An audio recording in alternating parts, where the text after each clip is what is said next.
Charlie, that oh no, for my father, Charlie, Male on the side. Ilefia mawa, o say you, Natamusu, Senefai, Uputa, Uai, Ubale, Chaluai, Lufa, Mawanunga. Away, Tafaungai. Afi a opo atanga te whai mai o te mai tai Vai ea ona ole ale ai Se mea se I tau wha a pupu ai O aso a pupu a ua te lele fia tau ma whai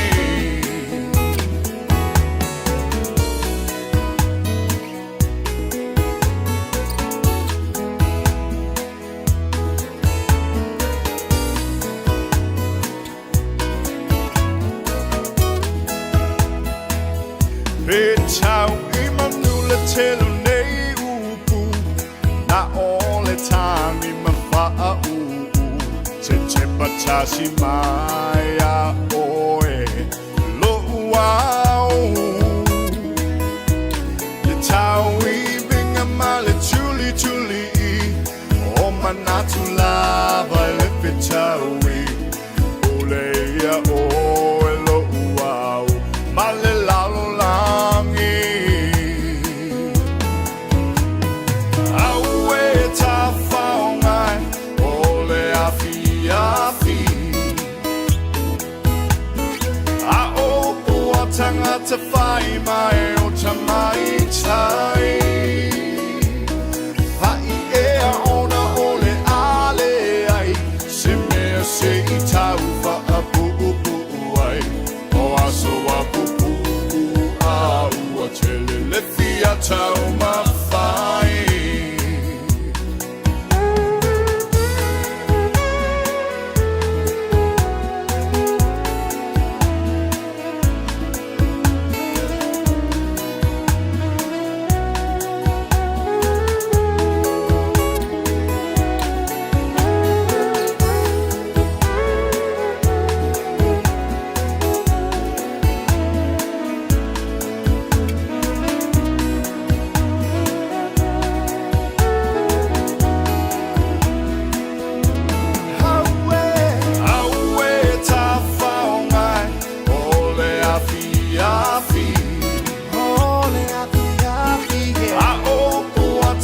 Te whai mai o ta mai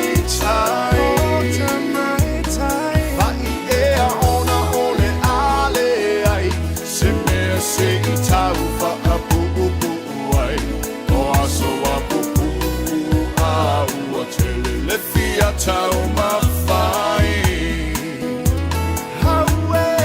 Aue ta whaongai Ole afi afi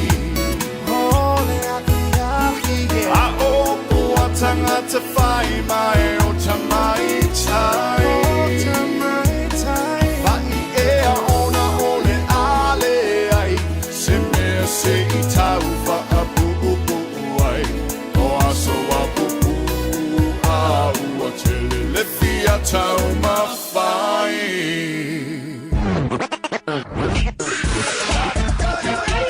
Malo soy fua, ol si fufonga Samoa, Radio Samoa, Tasilima Ivatolu Amo, Se Kia Radio Samoa.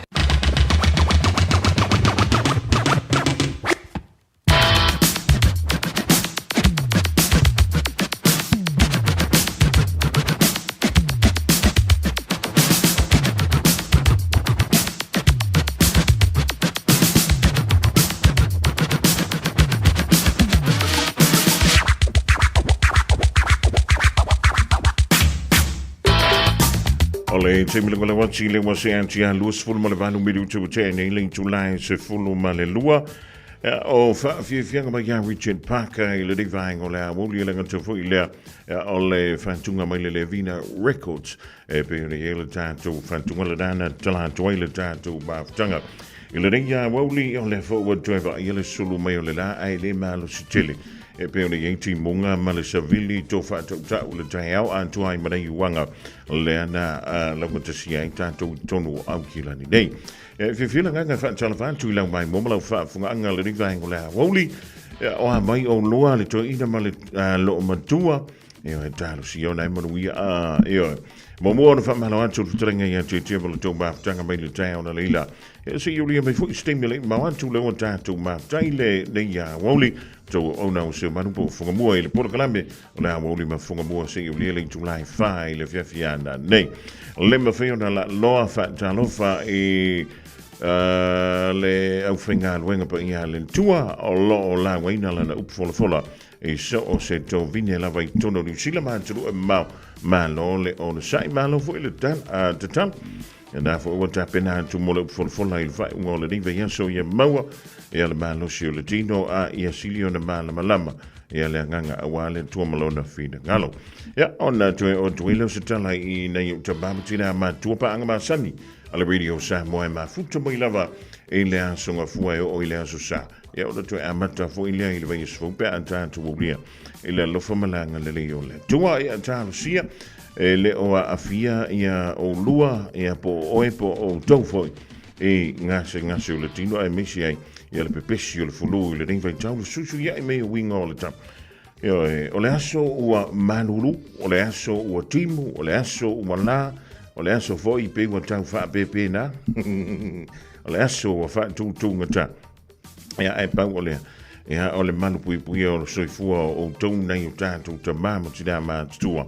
ya tu man tu ya le manu silu ya ga ipe fainga wenga yo ya mo le fana ya makoso le leila mo va en talo su e mel flawa tomaiti ya mi se la valentina tomaiti ya talo si foi o lo manu lo si nei tatu walo ma fana io ele pe o le tulanga e pe o le pepesi ai e le fa mai o le tanki fiva po le fiva po na ivi i te tono le tanto o tro i samo e pe o le mai le tele o tanto li poti i le aso ma leva yaso a wa fo i le longo pu le o lo topa ia ma lo o tomo mal fi o le tanto o le fa un o le ringa yaso a vi ai le lo fo le tu o te mai lo tu sui fua e ma so manto wona tanto te to fi lo ai ya ma fita pa i longo pe ama ngalo le o le so vanu nei o le masino o kuso lua fe lo lima si tanto ama tamai le po na po le fa yele ta longa o le ta am sango le kapili kile na futa yele a wala storm Melbourne Storm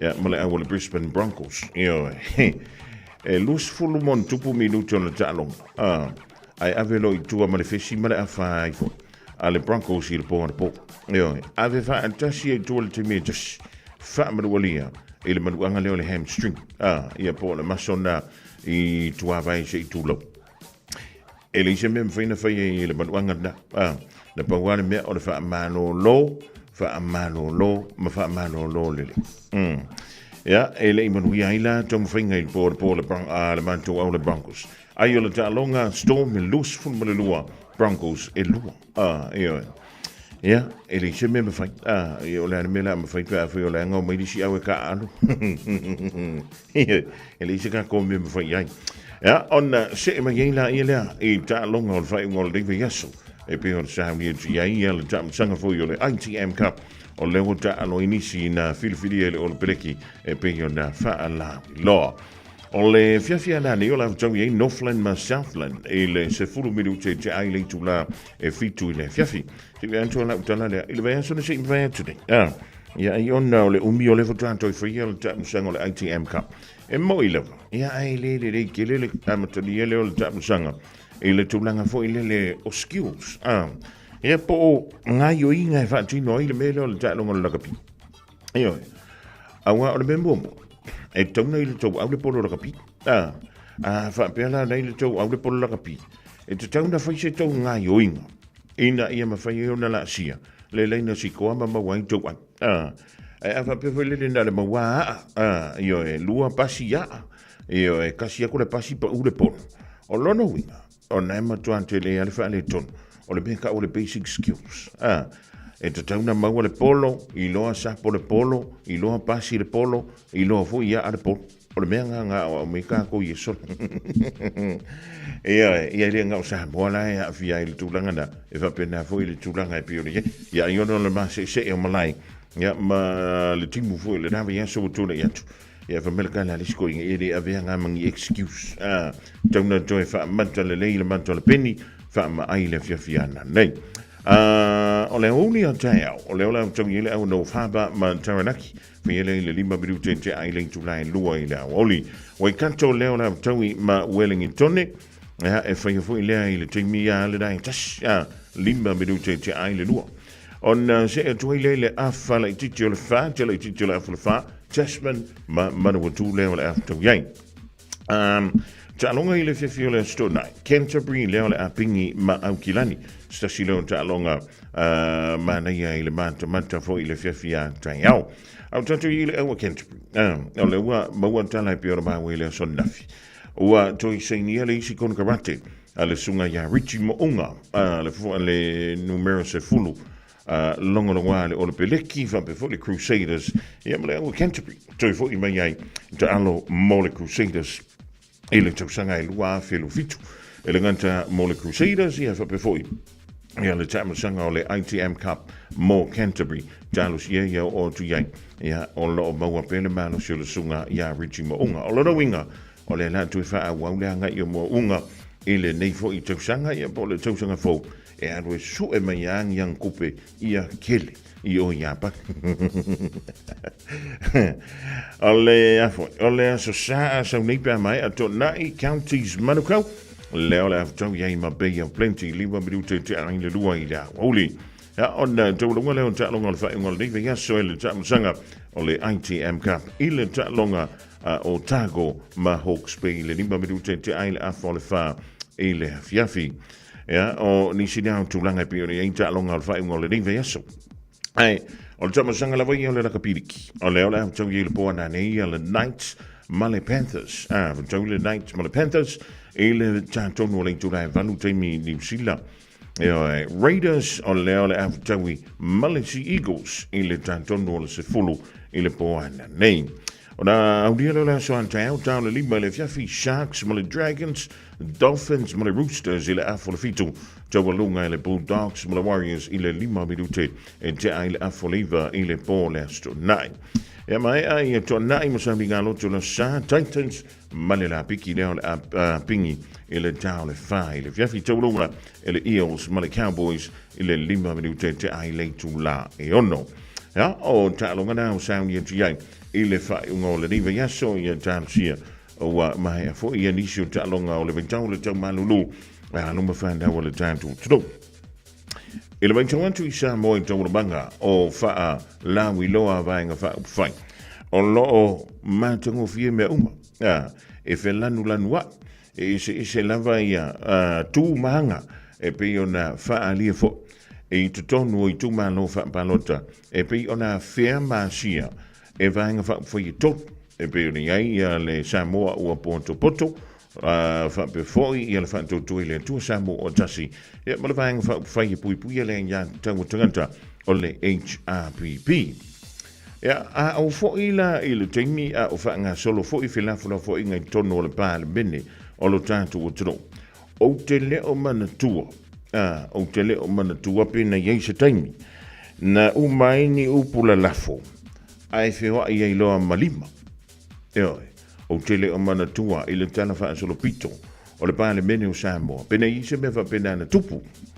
Ai e le tala leo te whai tau toi lunga I.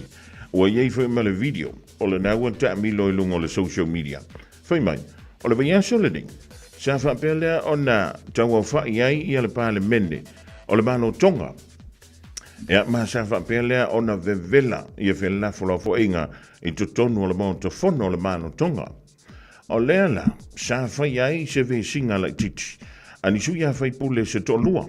E au fiai ia le minister o leo ia Paula Piveni Piukala. E antoa ai mo se tasi nei o su ia whai pule o lo tui la kepa. E o le mea la watupu. ua umaloa le whenlafo inga I upu.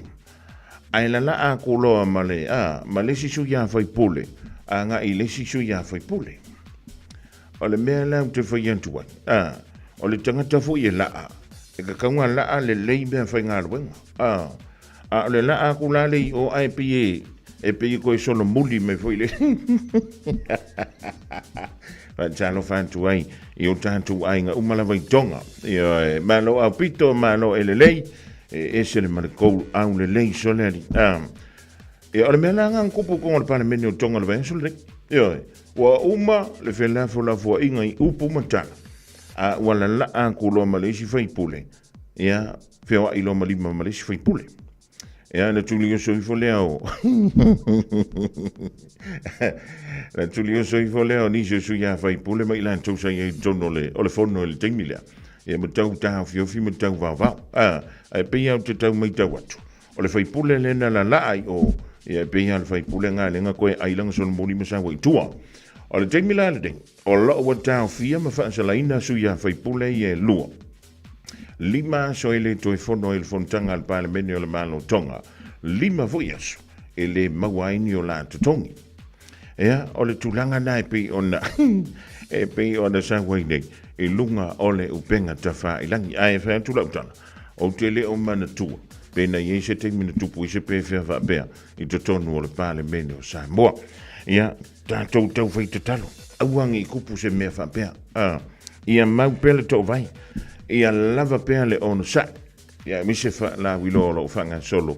Ile taimidei. Ina ni te wai fui ni pe fe tu lai mai. Ia ona le mana yaila ia leo le tātou sa ni atu mo le whainga pālota.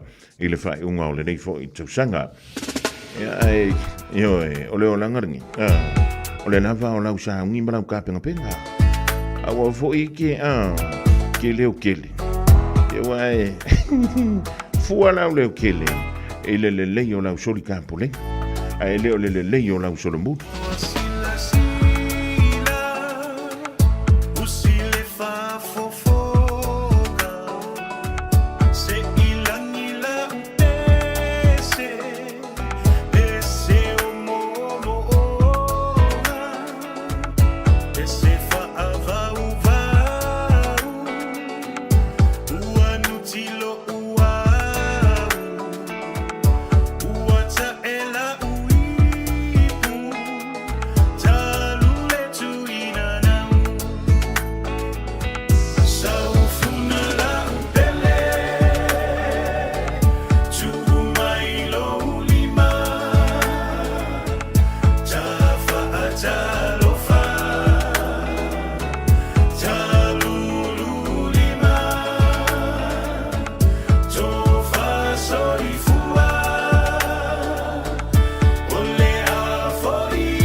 tau mo le aso. O le alofa e whaamangalo. To love is to forgive. Kolose lona mata upu e tolu, a o lona foi upu e se fulu male tolu. Ia fe wha pale pale ai, ma ia fe wha mangalo ai o tou. Pe a whai wanga lea ngaina se tasi e se tasi. Wha pei ona wha mangalo mai lea li ia te o tou. Ia wha pea foi o tou. O le alofa e wha mangalo. To love is to forgive. O le ka le sia i Kolose. Sa wha tu wina e le whaife au o Epafara. O Epafara, o se whaife au tana vou. Ua tupu maola le e ka le sia i Kolose. Peitai, ua iai le whaafita uli ua tūla i mai. O whaia o ngā tau whaasese. Ua la tau whaasese ina le tala inga o le tala le lei i a Yesu Keriso. O le mafua anga lea na malanga ai Epafara i Roma. A o fale pui pui Paulo. Ua sa ili se fesoa soani i a Paulo. E whaatatau i le whaafita auri. Ua tūla i mai i le e kale sia i Kolose. O le mafua anga lea. Na tu sia i loa e Paulo le tusi le nei. I le e kale sia i Kolose. E mua mua o le whaafetai a Paulo. Ua tupu maola le au lotu. Na a mataina e Epafara. Ma mo moli a tuloa. Whaasa onga e Paulo. O tala inga tau whaasese. O se tusi e whaatonu tonu. O se tusi e whaasao. O se tusi e toe whaamalama lama. Le tā ua o le tala le lei. I a Yesu Keriso. Whai mai tala inga whaia onga tau whaasese ne. Ia tā puai tangata i a ngelu. O mea mau alulunga o le vani monimo. Pau lea o le awala, e whaaola ina ai le tangata.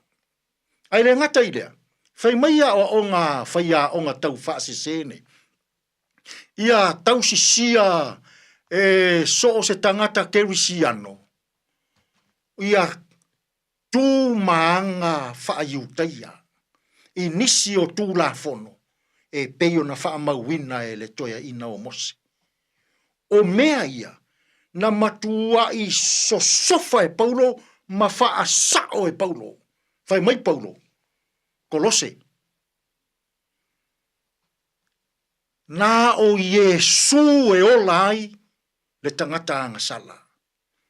Kolose, o Yesu, o lea, tua lava lea ua liu tino tangata. E maua lunga o Yesu o le ao lea o le ekalesia. E sili sili ma maua lunga i so se isi lava mea. O le maliu ma le toe tu o Yesu. Pau lea o le awala. Whaaola ina ai le tangata angasala. Pau lea o le awala. E whaaola ina ai le lalolangi. O mafuanga la nā lea e. Finau atu ai Paulo. I lana tusi le e kalesia i Kolose. Se i whaasao. Se i toe whaamana malama. Se i toe whaamanino. Tala o le tusi paia. Whai mai Paulo i a Kolose. Na o Yesu. It is the supremacy of Jesus that gives us life and life eternal. Samoai. Ua tele tala inga tau whaasese i nei aso. Ua iai tangata whai mai o le lotu le nei o le lotu au pito i siri le ana sao e whaaola i nai lo wanganga. Ua tele i ngoa ese ua whai mātua e tāpua i ai isi tangata Samoa o tāpua i suafa matai, wa tāpua i ngoa onu, wa tāpua i ngoa o whaala potopotonga, wa pei wa whai mātua ia vaenga mai tū. E whai mai Paulo, la pisi ana mea uma. Samoa, na o le suafa o Iesu e manu ia ai lau whainga malo. Na o le suafa o Iesu e manu ia ai lau a inga. Na o le suafa o Iesu e manu ia ai lau e kalesia. I le nei fo iaso, i fe au mga luenga o whenga iai tato. Ai a pe a e whaataua ina ia le suafa o Iesu. A whai o iai nisi ngoa ua e atua iai. Mana ia le whautua ngā paulo le e kalesia i Kolose. Na o le suafa o Iesu e whaaola ina ai i tātou. Tātou te talo. Le atua mamanae. O le alofa ma le alofa muti muti vale umalava la ua fio. E tele ngese lau toa sa. A o lou alofa e sawa sawa mo i mātou tangata angasala. Lilingi mai au whaamanuianga i le ala usu o tangata i whiau mga luenga. Lilingi mai au whaamanuianga i le o fisa whaasala lau nei i alii matama itai i le leiti o ma le televisi. Le atu ai, a o maia i mātou, e lea i lava se suafa. E sili na i lo le suafa o Iesu. Paulava leo le suafa, e whaaola i nai i mātou, mai le loloto o le angasala. Tātou ia malaua fio i le nei aso, e manu ia ai fe au a Samoa. Aua lava e te tuu la foa ina i mātou i le nei aso. Lou lava suafa Iesu lo mātou ali ima le whaola. Ua mātou te tālo atua i nei. Amen.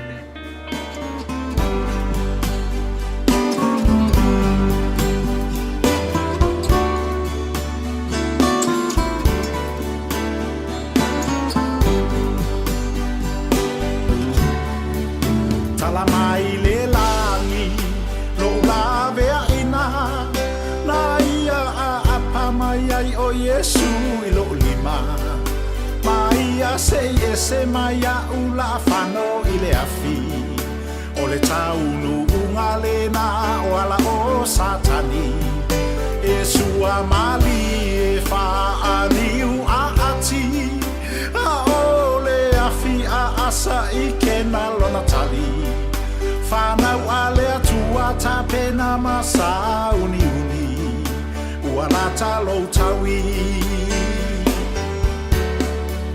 Sa tuli lo aina pea uele anganga paia A o ufati no le tale ni ma o fa afia fia O mea ale lalo langi maletino ua o taia Ina ua ufia lo uloto ele anganga paia Tama vale ua ia fili Molona fina ngalo ina ia o faalia O mea nilo ua ia au maia o te whaailo atu O lona matautia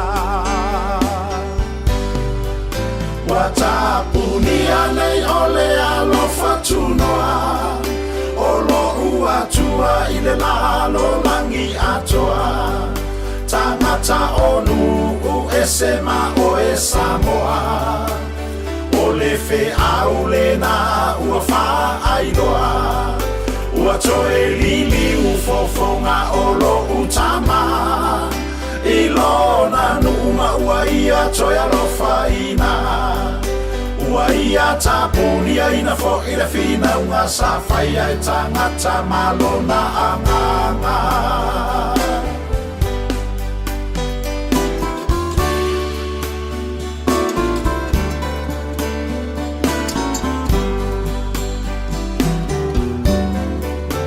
Le taimi lava lea sa vala a wai le atua I tulu inga ole nei lalolangi atua Tangata o Israelu o I fea mafia Fo I maia I te tonu o tou sa whaatawhia Ua toe alofangia ina e lo utama O Israelu o lona nu umalama fea ngainga O Israelu o lona nu umoni lea I lalo nei Malona ainga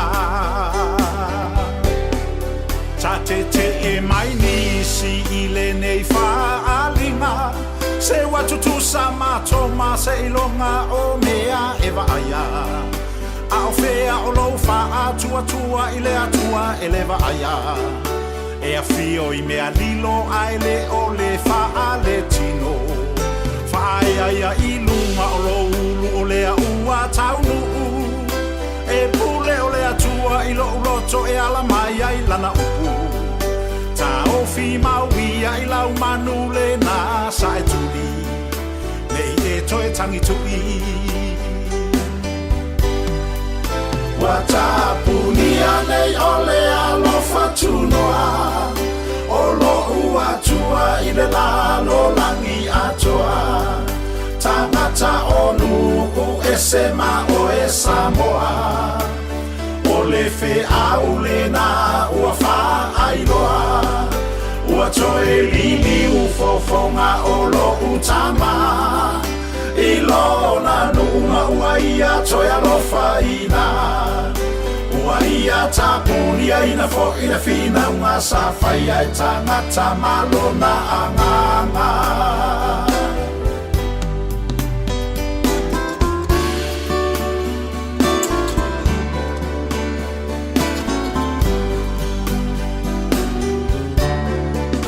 Finangalo o le atua e ui mai I mea mawala lalo Pale wha tau wa ai a wala mai ai o lona mana Ai ua tau solo mua lava I le au ke risiano O na whai upu mai ma le wa ai mawalalo Ua tou fuaina mai au I le wha le tino Ai ua tau aso tau mata I ala o ke riso Ua whaai loa mai e le atua I tama vale vale O lona finangalo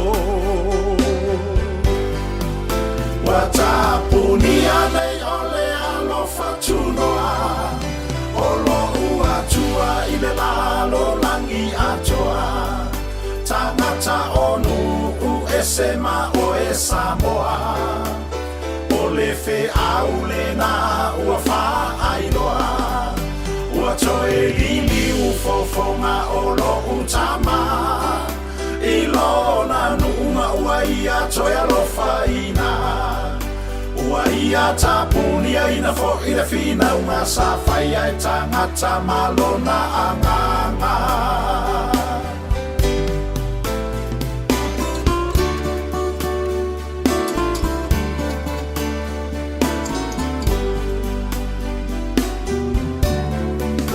Ua sa e lua ina le ia pupuni o le alofa tunoa Sa lave ina I o anga sala le lalolangi atua Ua wha muta ina e le atua o le na avanoa Ua wha tau nuku o lana upu pei o na tusia Tama vale vale ua ia fili filia Molo na finangalo ina ia o wha alia Awa e le whaapa pau na whina u le anganga o le atua Mamanatu o tangata Watapunia nei o le alo fatunoa O lo ua tua I le lalo langi atoa Tangata onu u esema o e Samoa O le fe au le na ua wha ailoa Ua toe lili u fofonga o lo utama I lona nunga ua ia toe alofa ina Ua ia tapunia ina fo ina fina unga sa whaia e tangata malona anganga Ua tapunia nei o le alo fatunoa O lo ua tua I le lalo langi atoa Tangata onu u esema o e Samoa O le fe au le na ua wha ailoa Ua toe lili u fofonga o lo utama I lona nunga ua ia toe alofa ina Ua ia ia tapuni ina fo ina fina unga sa fai ai tangata malona anganga. Ua ia tapuni ina fo ina fina unga sa fai ai tangata malona anganga.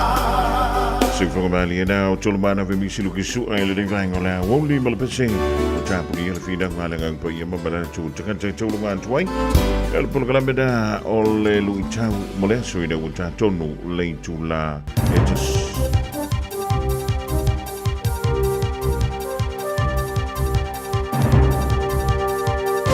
In this update, Labor's education spokesperson's confident in how she handled the lead-up to the government NCEA announcement.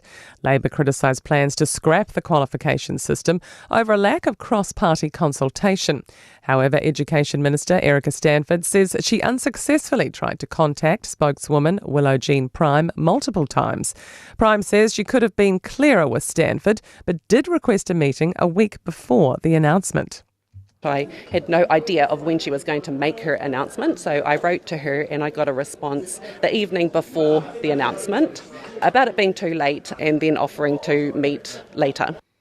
The man accused of murdering the policewoman, Senior Sergeant Lynn Fleming, in the early hours of New Year's Day has been named. Fleming succumbed to her injuries in hospital after a car rammed into her and then into a police car. Jordan Dunn has more. Open Justice reports Motueka man Hayden Donald Jason Tasker's suppression lapsed in a High Court pre-trial hearing in Wellington. The 32-year-old has been charged with multiple offences, including murder. He denied the murder charge at a High Court appearance in Blenheim in late February. The government says it's making headway bringing down debt racked up during the COVID-19 pandemic. A Treasury report has calculated the cost of the pandemic at $66 billion. It puts New Zealand among the highest spenders as a proportion of GDP on the COVID response in advanced economies. Finance Minister Nicola Willis says we will be paying it off for a long time. You've got to do wage subsidies, you've got to increase your spending on the health system, but be really careful that you do the things you have to do and don't rack up so much extra spending and debt. Auckland's City Rail Link has passed another hurdle. Chris Luxon and Wayne Brown joined cabinet ministers and other leaders for a test train through the tunnels. And that's news. To sport in a statement first, WTA Tour victory for Canadian teenage tennis ace Victoria Mboko on DAZN. The maiden of Montreal, at just 18 years of age, Victoria Mboko completes a magnificent run to her first tour title. Mboko has won the Montreal Open in 3 sets, beating former world number 1 Naomi Osaka of Japan. Could there be an exodus of New Zealand netball players heading across the Tasman? Australia's Daily Telegraph is linking Silver Fern Karen Berger with a move to the Sunshine Coast Lightning. The paper also reports up to 3 other Kiwis players could join coach Kitty Wells at the Queensland Firebirds.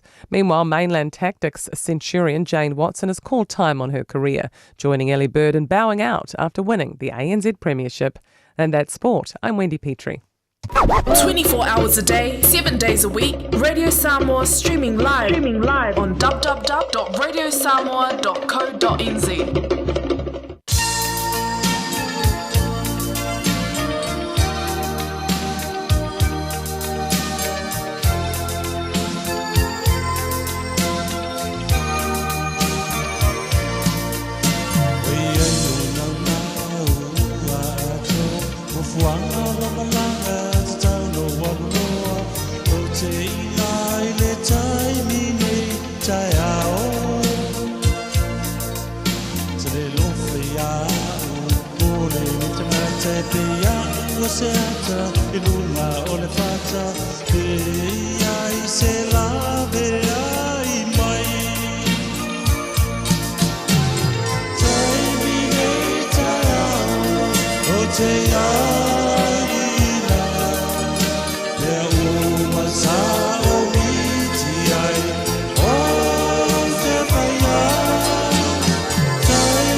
Male fale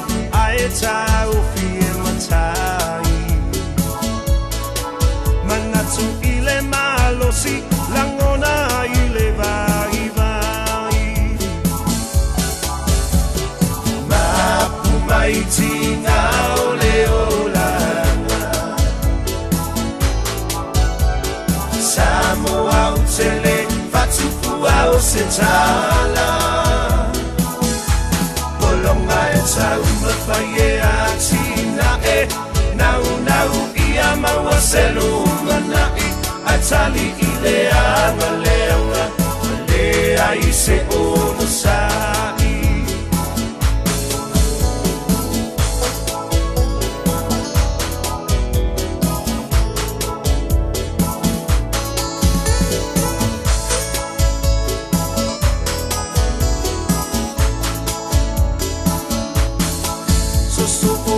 Tau sanga whea ngai pea mawhainga tā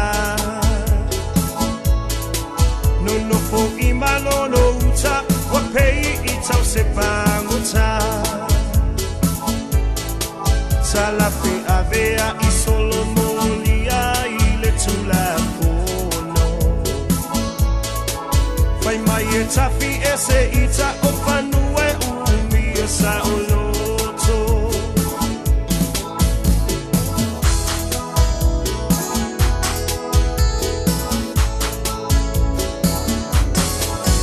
Pena paana tinati I ngā uta o le puiai E langona o le fefe a o Yesu na ia tai tai Tasi iwa malu iwa mapu I maota o tau pau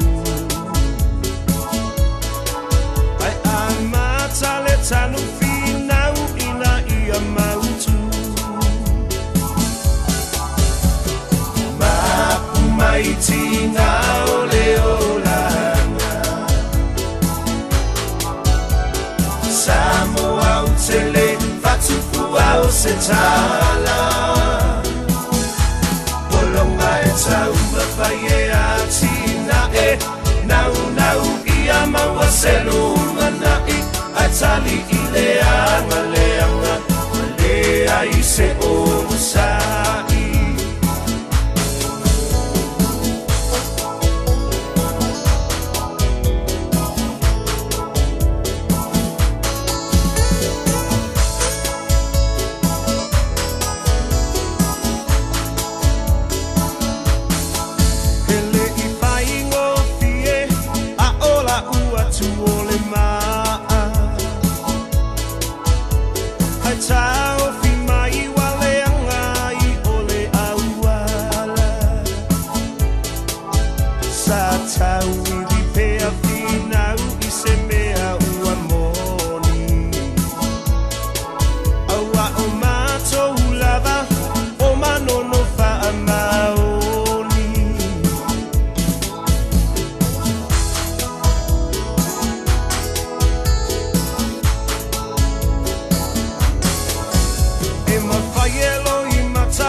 se tala Polonga e tau mawhaie a tina e Nau nau ia maua se lunga nai A tali I le anga leanga Le ai se ono sai Mapu mai tina o le olanga Samoa o tele Fatufua o se tala Polonga e tau mawhaie a tina e Nau nau ia maua se lunga nai A tali I le anga leanga Le ai se ono sai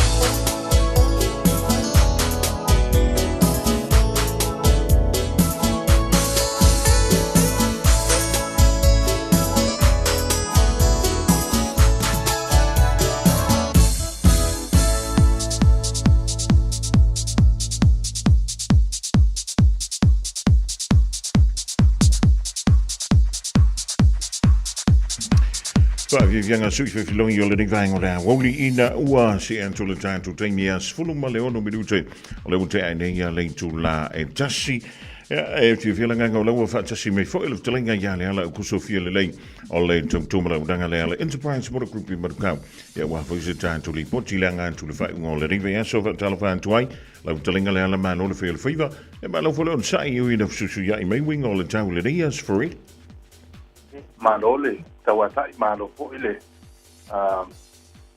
due lau talainga ia pola po to fa po mo pombo ia o ile li ole fo amatana wa ia tulanga de le ole tau ia pa me pa tai le li ole fo ta to fe lo ai do mono neyas no na lo famalo na ngale malo sai po Tanto te tau fai wha maa lo lava i a pēla e ma whaina whai se whina lo se si le i le tau la tau pe apsusu ia i mai a. Ia, sao le lei lava i o tātou e a chasta mai le tau e le e ma pe kau pai mi loi. Ia, le lei, ia, a tonu al whai ngola vi aso. E pe ona e vtala ia i le tele on tātou wha antalaranga. Ia, o le teimi le lei a lea mo o tau po le teimi pisi le. E wawa tele nā wanoa ia le malo le tātou turu. Ia, le talainga lea ponga mua, ia, te o pawole le teimi e maua ia wanoa tō tele, ia, ma se lava ia tūlanga fo ia, no pia e fo i ngā ruenga ma, tiute, ia, te o na yaso ia e maua ia a wanoa fo i le suma ia, fo i matala mai au, ia, mata mau tilo fo i tūlanga lo ia, tātou tā vale lunga lotoa, ia, ia ele ali o lea mo, a tono le a ia i pele, tūlanga tau, tūlanga papea, ia, i le whataungia tua i le weekend. Ia, le lei. Ia, au mai aso whiringalo, o ani tāwale naua e whiringalo e maua sine pa u i le whai ngole nei, whai aso ia marisi fo tāpidanga mo saudi e le tātou o nang? Ia, whaftai mo le mātou a manoa, ia, mo le fwoi whaftai tātou le tio, mo le wha lauloina o tātou tautua vai, ia, i seo tātou watu no, ia, e mo le tfo i le whaftai, seo tātou watu no fwoi, ia, o sa auto wa mai fwoi ma, so matala mai au, ia, i le nā fwoi, i nei fwoi vai aso, i tūlanga o le tausa i lio sam, tūlanga whapea, ia, e toi whatalo pa ma, o polo whatuai, le lolo se tātou watu no, ia, tātono lo o pangia umai tātou, le no whamaleanga leo tātou tapa au sili, ia, o lo o tele manano ai tātou tā vale, ia, e o le o tūlanga le peboa tele na li whatangata i tā vale tau ngō fie fo lea, ia, o lo o iai le tū lea le si tātou i at, ia, o lo o whapitoa laba mō budget cars, ia, o le winga lea tala, ia, o lo no winga lo maua i tā vale fo i lea i la lo spuru afe, ma tātou le balu, ia, o nisi fo i o lo le fitu, ia, o lo tele mano noa, ia le ngata na pa uta vale, ia lo pa ua fo i male pe meni fo i lea ma sel fa soa mtulanga o le paita fo i tau so i fuanga nei vai tau pe o na infa ma avenga nai mai o lo o tele na li lifa tangata i le tūlea o na o le fo i vai tau le paita ia o pe o le le ngata na mota vale ia ala o lo ngā fatia fo le pe meni mtulanga papea ia tūlanga tātou piki apo lo tele tātou piki apo pe o le si tūlanga le o lo tutuli loa le to tele se tātou watu nuku ia o SUVs ia o lo iai fo ia tātou fitu nu foa, balu nu foa ia po people mover ia mo nai a inga to tele ia a pe o lo iai fo e tātou tāwale fo ia o le electric cars ia po tāwale o le hybrid ia mo le malu le tātou watu nuku o lo tau sa ili fo ia le ngata leo o tūlanga fo ia commercial van ia mo la tau ia lo whaia la tau tradies ki tūlanga pena ia o lo o tūlanga masani lava tātou finance o lo e tātou finance in-house finance o lo no winga e tono le tūla ua i loa li tādi o lau talsanga i o ka ua fo le mele i le tūlanga fo le within an hour ia ua i loa li tādi ia mai se fo i nei no tāli ngam tūlanga papea ia pe o le si tūlanga nā tātou whatawale. Ia i lava tātou finance e mawhai o na whai ai lau tausanga mo whatu pei na lo sa. Tātou campaign o lo wau pēle tūlanga leo cash bonus a mata mai le ate tala e o le tolu ate ia lo tu atu ia te oile faitalia ia pole atonu le tulaga e mafai ona o e te manao e fai ai pe te manao e offset e nisi o ai talafu ia po i fai fo'i ona whapaua tau tāwani nā fo'i ia i fai fo'i ona fai wha cashback e anu atu i lau account ia o tulaga na o lo whaua o pēr tato promotion na ia o nisi o tulaga ia apa pe o lo e whistawa le tuai o lo fia au tilo e trade in ia fai fo'i na fai tato tulaga na ia mo nisi whaamtalanga ia o tato telefoni masani o le o Barcelau o no tasiono whaatasivan o Barcelau o no tasiono whaatasivan ia po lo su mai fo'i tato si o le lima o no fitu ama le lima fitu tonu i Mayquay South Road i Manukau ia lo whae mātou mālua atu ma sunga le dipule ia Jerry Coon ia o le tamako ia tau o papo ia po tonga o auna nei o le ala ia mo nisi whaamtalau i lau lawang angana ia a whapeolo tau sa ili se sa ia mo po se awa noa ia su mai tātou whenua i ma tātou soa i lau lawang angana i me tātou lotoa hapa pe o leo mosa taimi po ilea e mawhai ona su mai ai i olo e tātou website ia e mai po ila tau olo i whapatu o Aukilani tātou website na mpren wha ngā mai o le enterprise card .co.nz fai ona mau mai tātou stock ia lo iai fo i matulanga fo le fai ngā e amata mai lau finance tulanga pena o fai ona mautu maluma tātou website ia le iai fo ai si platform o lo mau mai tātou stock ia le Trade Me o le TikTok ma Facebook matulanga pia ia fai ona so tai mai tātou numera na si mai i na uso sa mo no matu ngā tue ia mo nisi whaamtalanga. Ia, i whonga mua, ia manu tele ina ia, tō enga o whaimalo Tai.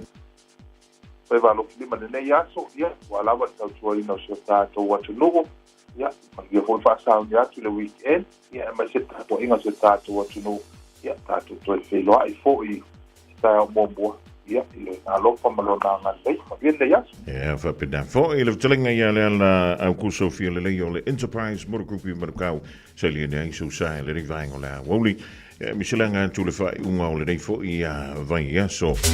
Talavanto ia Queenie Savilio Ram le moa su la mai goshi, deo vaenga va pe fo i poseta dasa mua. Mo tu mala vale ma tu le rivaingo la woli le tutua, fa wole radio Samoa. Radio Samoa. Taslima Ivatolu. Amo.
Looking for an opportunity to build your own business? Start your own cleaning business with Crew Care. You'll be joining one of New Zealand's fastest growing commercial cleaning companies with 12 weeks professional training, flexible working hours and a guaranteed income after 2 years. Find out more today. Experience the Crew Care difference. Crewcare.co.nz. Whafonga mai tina matamaita i tutoa, mamalolosi o le Pasifika. Wala tau lavea ina lalangi. Whaftai moa o tau ngaluenga lelei uma wa whaia mo a inga matangata lautele. Ae peitai, tu salava pe tutoa mamalolosi tina matamaitai. E la tau te moomia lava una whaia la tau siaki whafoma. A whai ua fast lima i le onos fuluiva tau sanga le matua o lo soifua. Whaatonu nei loa so wavanoa siaki fua ai o susu o le siakiina pe ua afia i le kānesa o susu. I le pressed, screen, Aotearoa. Wala awane i le numera. Oval se lau, lua fitu o, lua o. Awa, o le whaia o le siaki mawha ata o susu i le aso. E lavea ina ai o tou moa taiao. Talofa Samoa, o Atishna Ryan, o le Licensed Immigration Advisor mo le Auckland South Immigration Consultants. E visosoani mo so se tu ai ngā visa e malanga mai e New Zealand po Australia. Telefoni mai nei loa i le o valu o tasi o no valu wha fitulua. Po le olua tasi o no valu fitulua tolu o. Tasi lima I tolu a mo. Radio Samoa. Bread of life sent down from glory. Many things you were on earth, a holy king, a carpenter, but you are the living word. Say it now. Come on.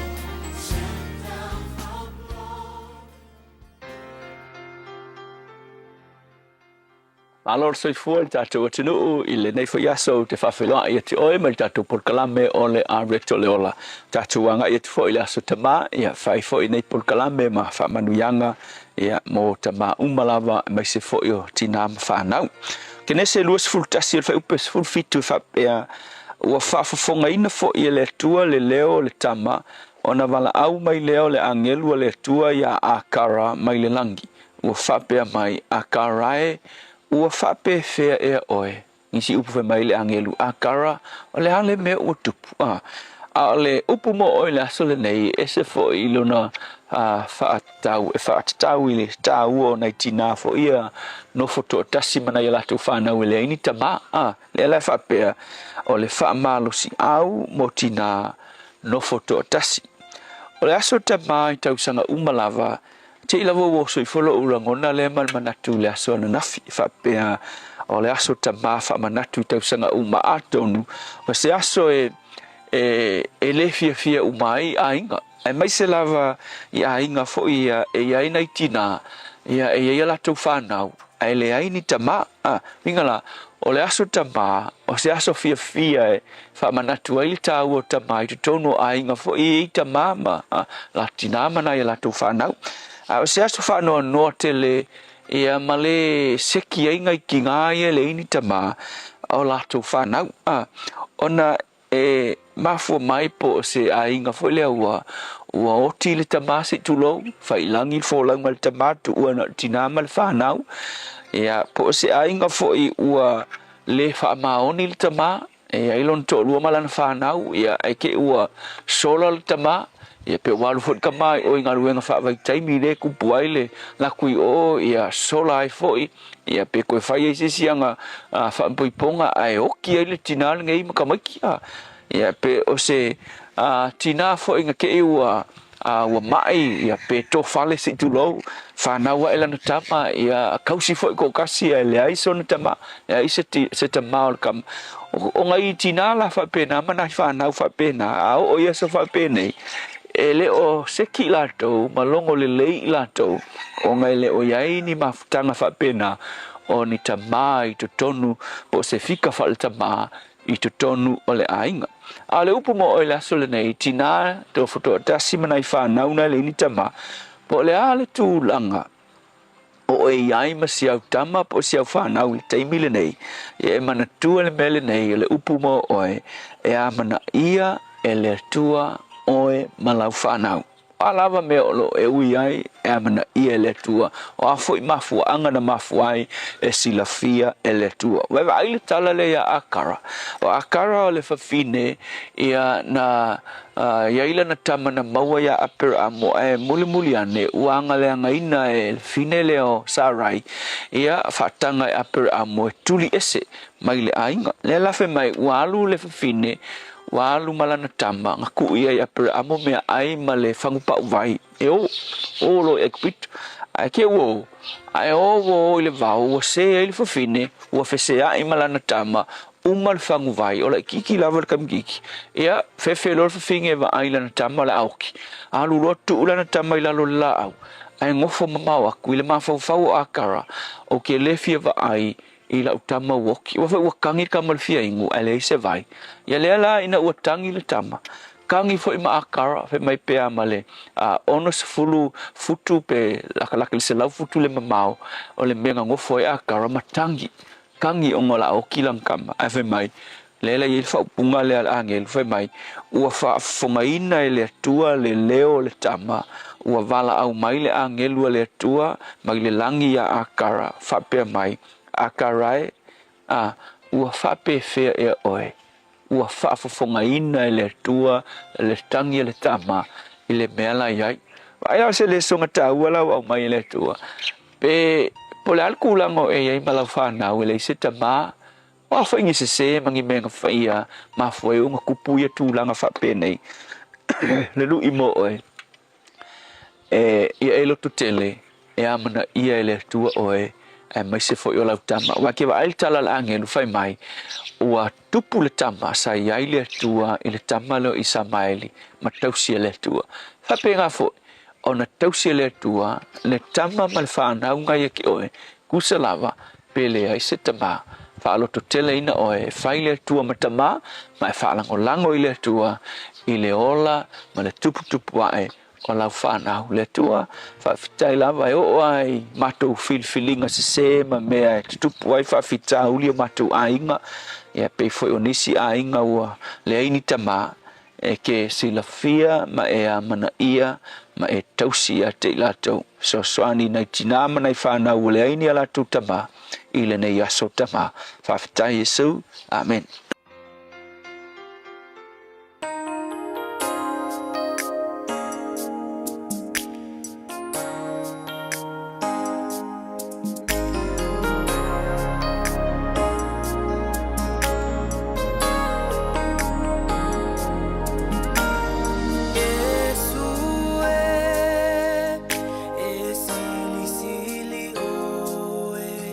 Esi si o matou lima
sili oi mai le haleluya worship team e tau lu wa tu ile pola kala mena o le arento le ola mai le sunga i le whiwhi au ia pasta la whae le kopa o le Assembly of God i lano i Savai tolunga antu ele polka la me le so e mo le nei fo ia so mo pele malo si o latino sili ai la le nganga wale tua malona whiragalo ala to musfa ponga i le vea svope antantu o lia i le lofa malanga le o le tua o le wa antu e 15 minute o le tale o le tu la elua.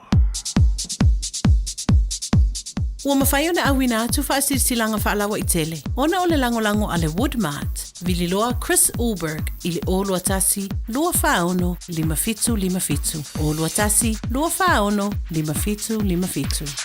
O le utonu mai ni sini o tātou whaalinga ma whaasirisilanga o le nei fo i viaso, a wale lungu puyeli i o lau taupa ia, ma lo o tau manu inisi o wha moe o le a saudi a jail whai o le nei viaso, ma le nei fo i masina o au kuso. E pe ona mātria i viaso te tasi a le tātou whaasirisilanga o le tusi na le vau filifili, ma le tusi o le songa, wala wawhale upolo o tau whinga o le tātou o tano, e le ngati tono ni silaifa pe fo i antonu e mamao lo o nopia iai. A wale ngalo sa lo minga o le tusi o le songa, whaatasi ma se lo minga o le vau filifili. E mawai a whaanupenga o Samoa i se sifo tutuila ma manua. O nisi o talatu o Samoa, o la ngā upu, o le matafa i o le matai le whainga o whaalawe, e pehi o whai puiponga ma liu o le o siusinga o ainga, pe si le whainga o paolo o si i whaaloalo, whaalanginga e kālesia ma le tele o le ngangana o whaalolonga. E na o le fitus fulutala le tau, na o le ofisa o le Radio Samoa i le tolupa, tolu ono Hobble Avenue Manukau, e maua tuai sau lo minga. Morisi whaatalanga, wala umai le tātou au whenga luenga i le lua o no lua, tasi lima i watolu, lua o no lua tasi lima i watolu, e teimi e whenga luenga ai. A le o le da, tunga iane le shop Radio Samoa.co.nz, shopradio.samoa.co.nz, e whaima iai lau oka, e ona vatulei lau mauta po no lawa, to tonu po o whafo atu o New Zealand.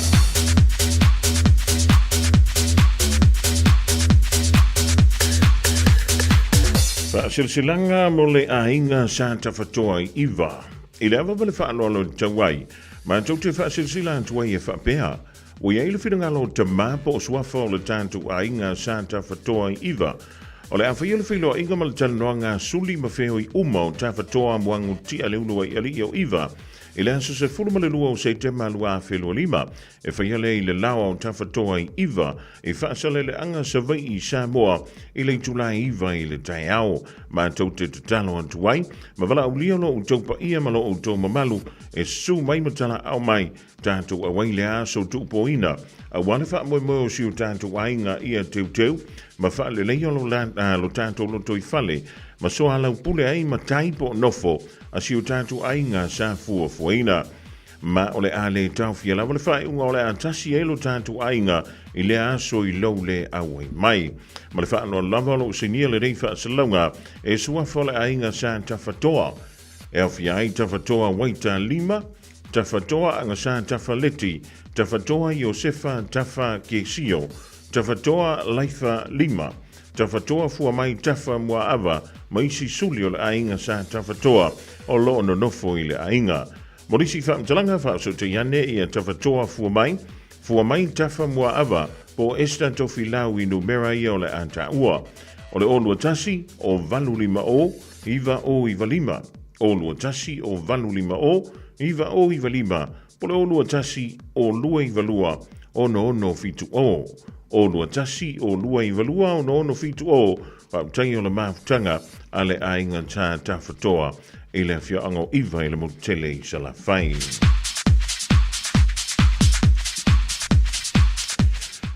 O le tō whaia i whale ula a i waatapu au pa ia sausaunga tā Samoa. Le anga i whinga tāo oi o le au mamala. Tu lau au pa ia whaale anganu. Tu lau au pa ia whaale malo. Tu lau au pa ia whaatala le lei. A ola tau tino le solo le tamaloa e ala le nei whaasalaunga.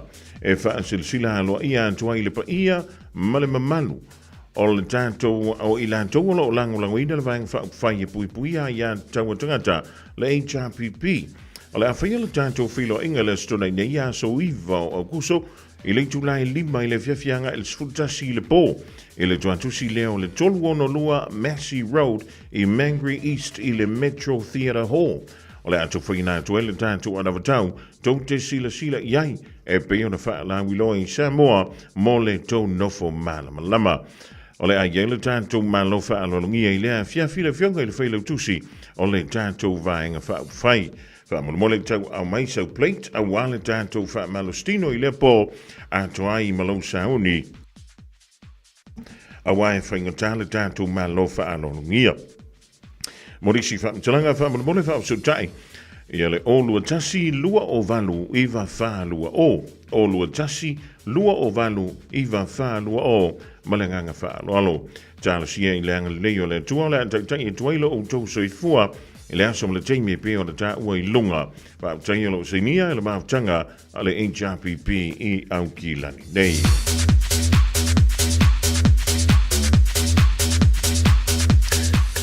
O le whaasilsilanga mo le whianga o Sāpapa Li'i. Whaasilsilanga i le awa ma le whaanoalo. Mo tama whanau uma le whianga o Sāpapa Li'i. O lo alano papapa au i Aukilani ma o te aro nei. Le pa ia lava le awale sua le tapa au whaasina le sunga i le mali toa. Na whaalongo i ei Samoa. O le pa ia lava le awa usua Li'i. Susu toa o le sao na lua. Le mamalu i ngoa matua awa mango malua si ufanua. Ma upu i ante oe Sāpapa Li'i.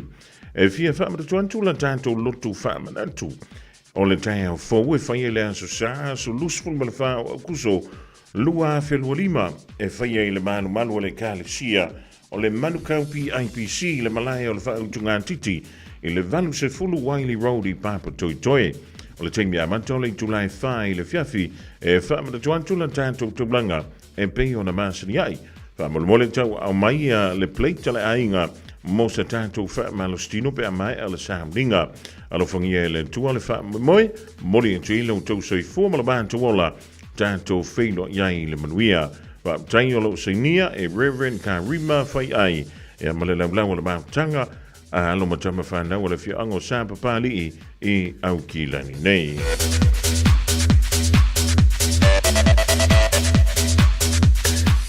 O le whaasilsilanga mo le mawtanga alo matama whanau o le whianga o whanga whau. O toe wala awantu i lau taupa ia malo o tau mamalu ai te nane so upolo mo so ngawha ma tau te maluai.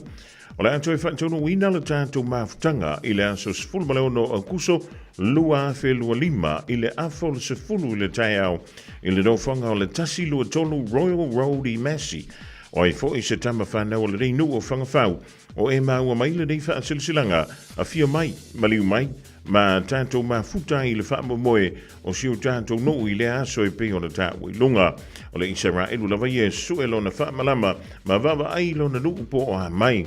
O le wala o tule i lo taupa ia e amalo o tau mamalu tātou whilo ia i le aso ma whaamso tai mai ia le laulau i numera nei. O le olua tasi o valu ono lua tolu lima lua. O lua tasi o valu ono lua tolu lima lua. Po le olua lua tasi valu iwa tolu lima valu tasi. O lua tasi valu iwa tolu lima valu tasi. Po le olua fitu ono iwa fitu o iwa tasi tasi. O lua fitu ono iwa fitu o iwa tasi tasi. E mawha sili mo le tete fono male laulawa fono o le mautanga. A loma tama whanau le whianga o whanga whau i ni usila nei.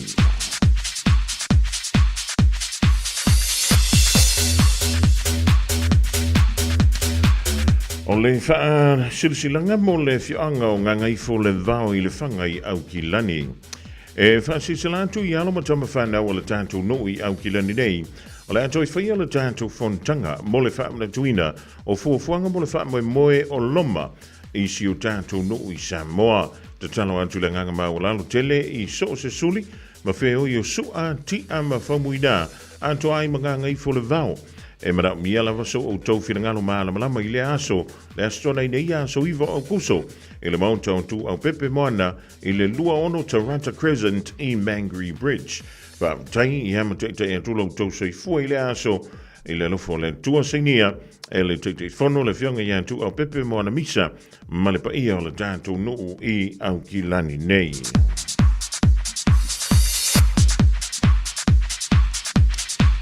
O le whaasilanga mo le mautanga le whianga vai e sa fanta. I le awa ma le whaanoalo tangwa i whaasilsila antua i le mautanga alo mo tama whanau. O le neinu o vai e sa fanta e whapea. O le awhai ala tātou mawhusanga a mautanga masani i le stona i ia so iwa o kusolu a whilulima i le tulai tasi le awauli e whaiale i le lawa o lutu i manga mau i le whali Native Place i Mangele. E wala awan tu ma le whaanoalo i le paia o le tātou mawhutanga ai meise ala ma whanau o le tātou no o vai e au kila ni nei a whiwhio mai tātou mawhuta vei loa i whiwhia i le aso a tofaina. Ma te tuale por kalame wa uma o na talanoina mo le nei masina e mana tua mai wha mole mole. Morisi wha mtalanga wha so te yane i ala teitei whono i le olua tasi o iwa lima lua valu. Olua tasi o iwa lima lua valu. Wha mtaio lo senia e le lau laua whono le mawhtanga a le fia anga vai e i au kilani nei. Ma le tātou wha silsilanga mulamuli le watau no mai whanau community lunch. So mai matala au mai i le whanau community lunch i le aso sa aso nei aso se fulu au kuso. O le whaapitoa mo woma a inga lo mo mia se so soani e maua fua me ai tau mawha fuala au aina lava second hand maisi o loa. O lo maua fo i le face painting mo ala mo whanau. Aua ne imisia le nei wha moe e le ai mo se tupe e wha au ngai. O le no whanga e whaiai, o le kāpaka a le Eastdale Reserve e le pitono o lea o Avondale wha mole.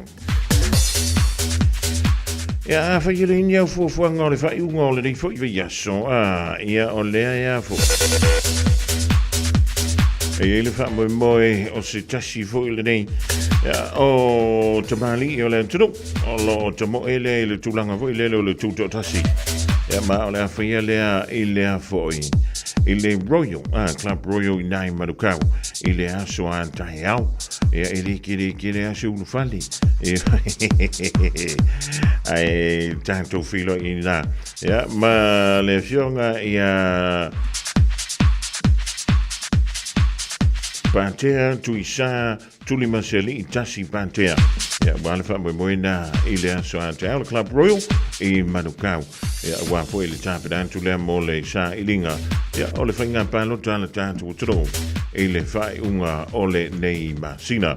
O le sina o tātou whaalinga lau taunu mai le rivaingo le awoli i le tautua. Ma leo nangane i le radio Samo Tasi Limba i watolu amo. O e mana o mia ni lau papa ana ngata, le lei o na tape na ina, masau nia a wafau sanga o maota, maso o se tu ai ngā whale. O le Wood Mart i Penrose, ua i longa lana au nanga. O vaatu ma le 25 tau sanga, i le ngau sia, ki le vaina, ma le au ina atu fo i o ana lau papa i atu no umamau. A fio mai loa, 5 tasi Great South Road, Penrose, pe vili le o lua tasi, lua whaono, 5 whaafesili mo Chris Ulberg. Talo fa Samoa. Wa ule ne yo kasputi alu. Awal suwi ya ngila wa ule kio. Eva mai ina se fudu lima iva kolu. Amo. Radio Samoa. Bevela a.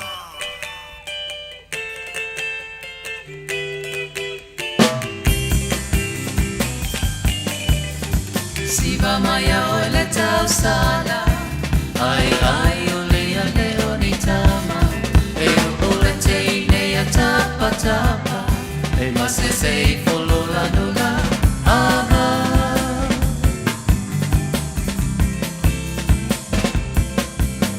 Isiva maya ole tau sala, ai ole ane onitama, ole te ne tapa, mas sei follow la nula,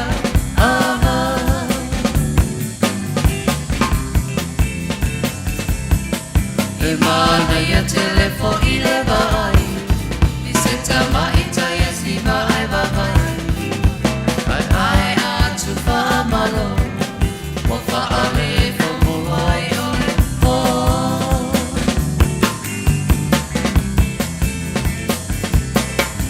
Mana ya telefo ile vai Iseta maita ya siva ai vai Ai atu fa amalo Ale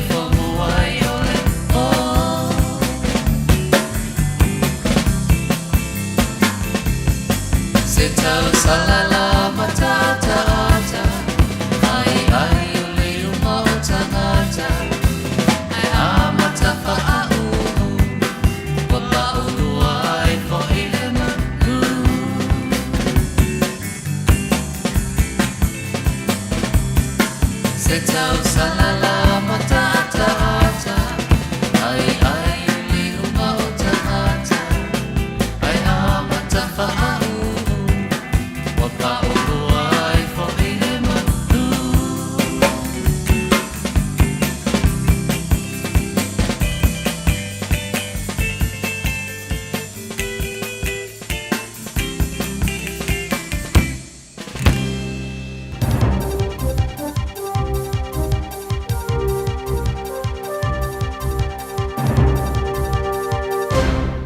toi whaatalo whaatu I lau whaafunga angale nei tu la o le awauli lo maia o se whaopoponga le nei o tātou tala fau Milo Radio Samoa. I tala o tamua, e lua se lau marifitu lau pepo le reporti na tu whaatasia e le pule o maliu po le coroner o lo whailo ai taunu unga o ana I loilonga I le maliu o le Leo Shagan Stevens o le na whana e leo leo o no se tasio mata upuna tula I mai le tausanga lua o tasiono. Ile I loilonga o le pule o maliu ya Michael Robb na ia whaamatala ua vave telele leo leo po le probation officer I lana whai unga na whai na lai o na ia whana Stevens ua lata tele lona o atu I le ua maliu a o ua ia Stevens se a upenga malosi o se slasher na ia whaalanga I naile ta avalia leo leo. Talitonu Michael Robb o se whaalavilave sa le tatau lava o na tupu o se mata upu na mawhai o na alofia, ai whaatino I se tūlanga fi le mu, ma le saonga le mu. Ai peitai a tonu o langona o le fefe ma le matau o le malo le malo, na alai lava o na ia whana le Leo Shagan Stevens I le M4 rifle. Whamanino mai I le nei reporti tele le toa o leo I le aso, ma whasilingi ai le taita inga a le au nanga I le whaatino ai o la tau pito la au. Ta ua o le mea mauti noa, o le ave le whaamoa mua le saonga le mua leo po frontline officers. Ai te tau foi o na manatua le ave le whaamamafa le saonga le mua le tangata o lo o lato whesa ngai I taimi o mata upu ai mai se pea a o I se tūlanga maa ale.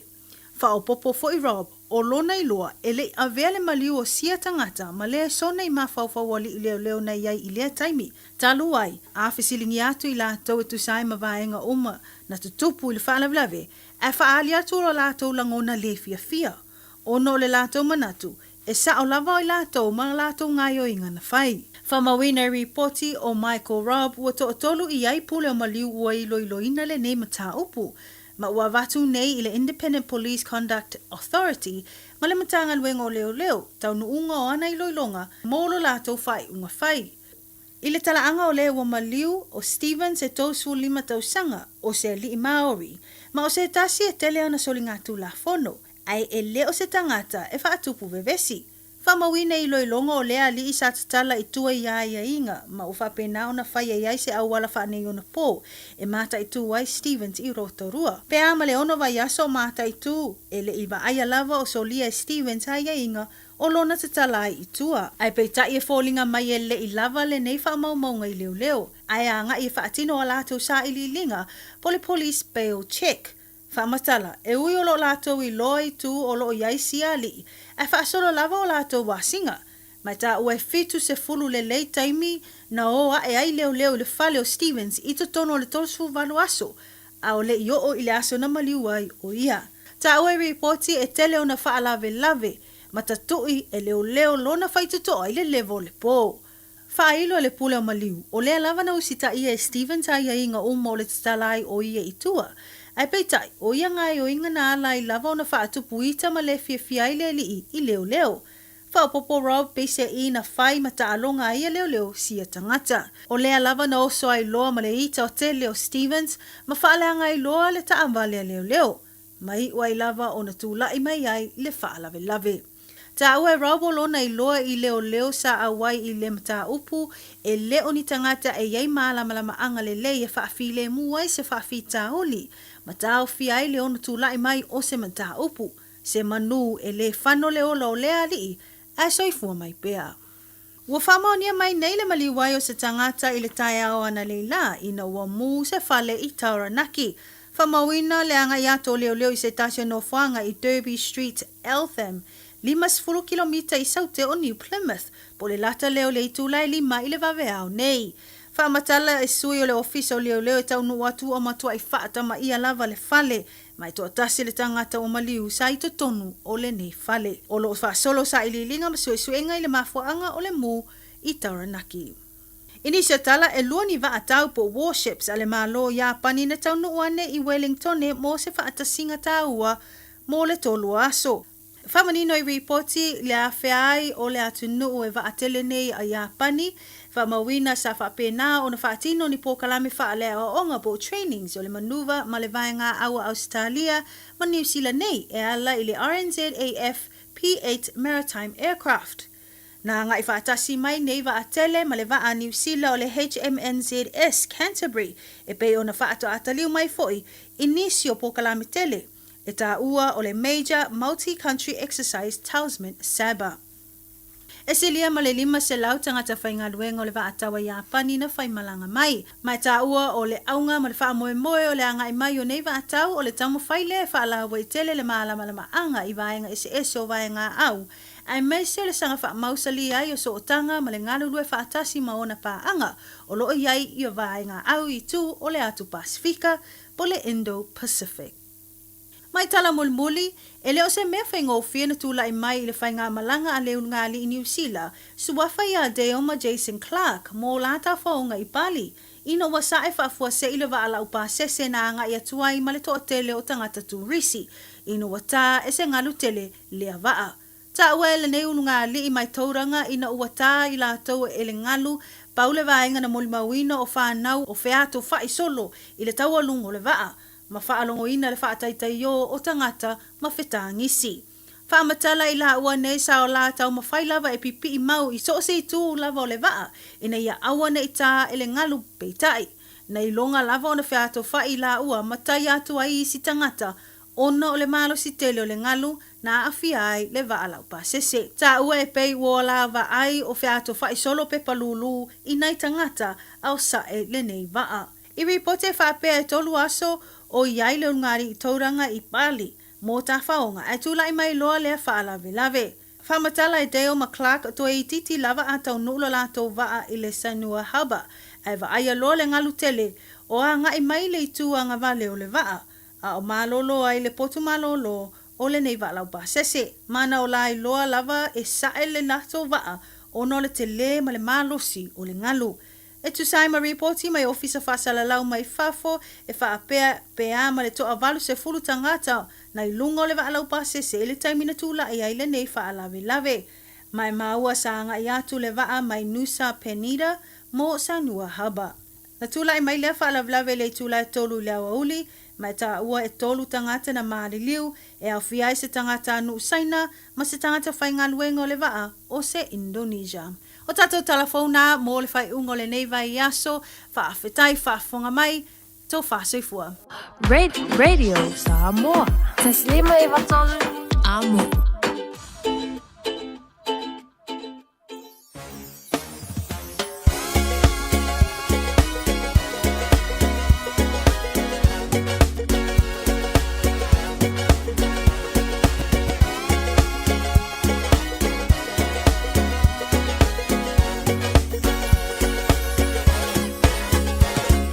Samoa, Wapoto, Aoi, Sento,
ton mai pe ai le whanau whanau no ai whanau le loto whai mai o tēnā ton mai pe ai le whanau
Fora, fora, na fai.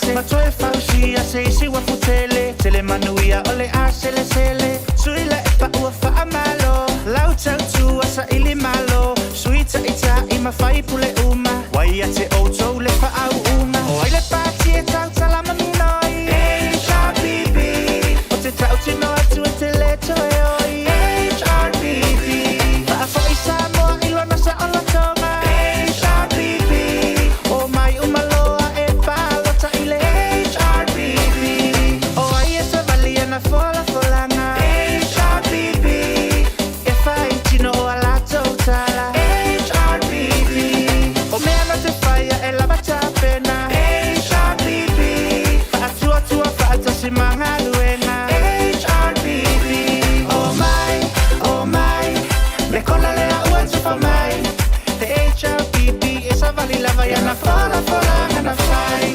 Oh my Ila uvai ma fa upu fai Ae fia sa olo to palo ta male poto Sa e palo to mai Oh my e palo to mai Oh my e palo to mai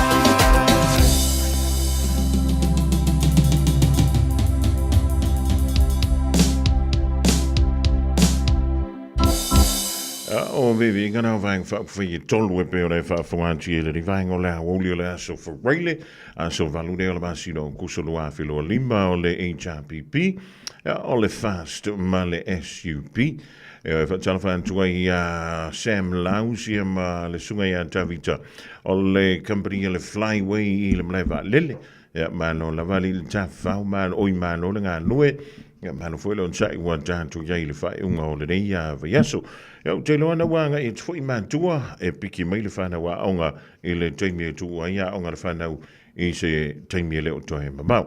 Ai mo mon whaantana whaantu ia pa le patei fu sio tawili ili e befo ia tasi tango le mahu tomile di vaengo le abu. Te le loa ia te oepene e whaafungama e manino i le tūlanga e pe o na iai ia se tasi o mata upu lena la walunga iai telefo. Lena au ina mai e le fionga ianga le malamana au tanga vaia tipi au tanga vaia ile tai au ana leila ile nei toi fa funga ye ile down sfulu lua ile au le so ole tala fa pea ole office sili ole afoi committee po le fono fa vai ali tu malo fa pano to no ma lua ole na fa maunia lo na seinio ni siaki se lua e tu sa le ma le se fulu lua fa se la wo tu pe fo hi ole miliona tala le avantu o e committee fa tu malo Ea, ole mea lai pito sili ina uofu. Ile matau tia ole matau puleni. Ona ole mea sa wha alu iei, ele mole mea ole afu. Ole tupe. Lua siaki. Ai wha pia meili wha mtalanga ale ofisi. Ole aisa le na wha o ngā iei le tupe. Se fulu lua afe, wha se lau. E lua siaki. Ole si siaki. Ea, e lalo ifo le tolu aftala. Au leisi, yana, e whamai afu, e vanu afe, lua sela. Ola, solita fiolai. Mantau tia. E ona sa wele tu malisi wha mtalanga le na whaalongo manino antu ye. Wa uman wha ansalai tono le du. Ia ua wha ante a mai fo. Ia mai lona tofinga le sa avea ima ofisa sili. Ia ole komiti lea ole miliona. Ia ole teimileni. Ole ua wha antani. Ia le hanga ian tui le wha msidonga. Tole ka fiola e sole. Oka e se makau kia. E la no whea tue matau tia. O tupe ia o le avatu. E whai ia i mo meo poroketi tono o i tumalo. Ia mawhisosoani i le antina e ngau le tumalo. E tau whio lono pēna wha pe o lana whai i se mea o ngā. Pe wha kaua koi se, ioi. I me whai i mea koko. Ia pe wha taua tuaini mea ai. Ia pēna wha taua tuai se isi lava mea. O le sau o le nei tupe te le se fulu rua afe wha se lau. A wha me ngānu umale aisa. Ai sole. E te kako wha ukara i ele mele wha ngā i kako kupe ia le ka ua mai saimo.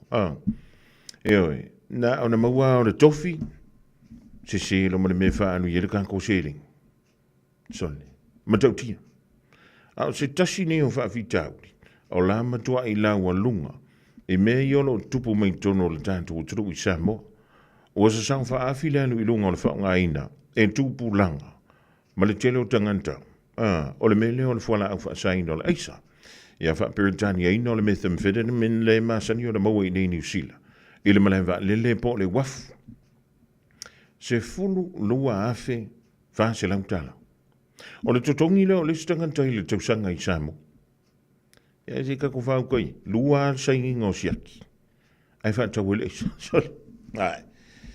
Makau kia. Ai lena o pawai fwile o le mtau whapea. O le whina maua I nisi o whamtalanga o la fo I iai. Ia nisi la se le nio o maile so. O le leilo po whina me woi. Ia ai ua. Liwa usa ngā seling. Se I tūlona u whaafunganga. Le nei fo I vaenga o le a wauti. O le mana I o le whai o le susuenga. Maka whaile sa I liding. Au mai sa o whea le mena avi I le tupe. A wa o tupe nei. Ere o kupe o sisi. O le tupe a tangata tutongi la fonga. O lo ngā lulue I tutonu o Samoa. Lea e tutongi anga I le mano. O na whaile I le mano o le vaivaenga. Po whele me wha a ngā I le selen. Ia, si tanto whaatali la po whele me o le ao ia. Ia tau na manga o le mata upulering. Ai au te whai atu. So le, makua ule eo fua. Lua siaki. Nganga kala le ilo le mea. E peia ni o le whai wha kaunga pusa apa ni a le sunga ngālea. Ia, ma le whai afu o le to ai ngāme. Ai se kaula kiki foi lalo pe ngau se afekala. Ia pe lima se lamtala. So le. Ai sa was fulu afe fasela. Ola. Ma tau tia. Ia. Tika ko whakalipo whemeo le ao tia. I se tātou mta upule se aso o momoa. Wa awhalei tū la e lua vai e tua e pikir whana waonga. Avia maua so sa Omega ka Ia maloi moa Omega ka Sala le tau mo fie Omega ka Fili mai loi le Omega ka Omega Cars, lua selau Cavendish Drive I Manukau. Po le telefoni o iwa lua vitfitu 5 tasi lua. Susu mai Manukau ne Omega ka Umalole keisi le Omega ka O le manu lula wa i tātou I New Zealand, o le maua vo le lua selau tala I le sei a le Digicel, e vave aina mawhanawhana I o e Samoa. E se fulu whailonga ta I lua selau tala, e anga waa I tātou I New Zealand ma Australia, pe halafo se top up luas fulu 5 tala pe siliatu, e whaunga ai le ClickX. E te anga waa fo I le sei pe a whaunga le ClickX, e lafo ai lau seleni, I le MyCash a le Digicel I Samoa. O le a whaiele se I asfrele te tasi, ma o le ni whabitoa e amante le aso whao o kuso, ai mai e le aso luas fulu male ono se tema, e ia inga o le nei whaapitoa, seki a Digicel. Malo soifua, o le se fufonga Samoa, Radio Samoa, tasilima I vatolu a mo, seki a Radio Samoa. O ai fo I o le mua nei, e le tau mate peni pese mai fea, a ia malama, o lei ano foi le moana, o lei a fai anga tau a sai le tai papa o le tua masanga, e o lei a lava o le ngata I fale, e taele lava I le taifana, e tautai ai lava sama e afe. E olei a lava o le ngata I fale, e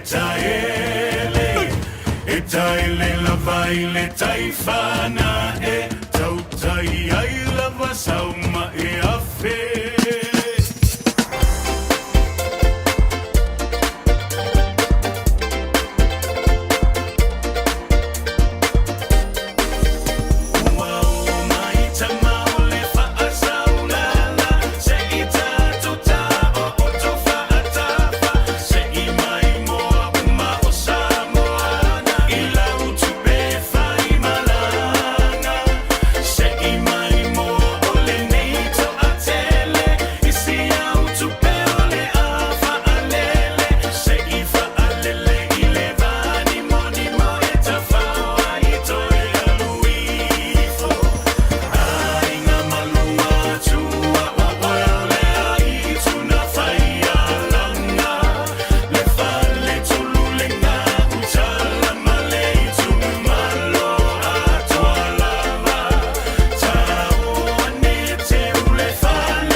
a tea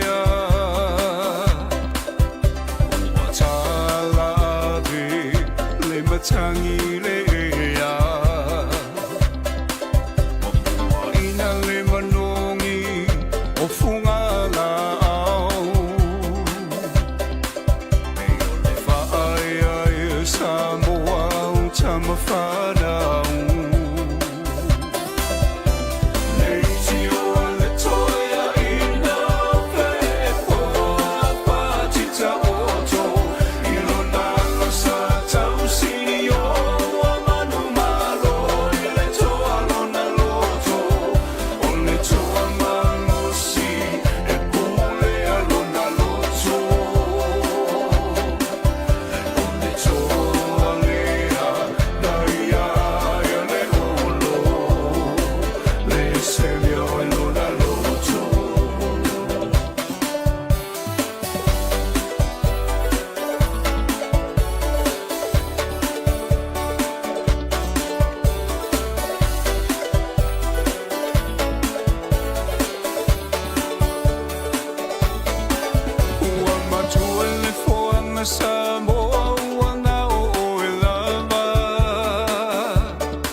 I whianga o le nei vaenga o le awoli mai a fiu semo le tufunga wa befoi ia le whianga ia pese tāpuni ma le whianga tama o le wha saulala i na watois fulu ma le walu minute o lo John talo le tulai tolu tale tolu te pena mai foi ia le whianga ia le ulua ia li i mo tātou telefo e le ngana sa moa wale long pui li o lo tupa ia ma lo o tō malu i nisi fo mea le a tupu nisi o mea e ono tūla i mai ia ma nisi fo i o mata upu ua tua nai.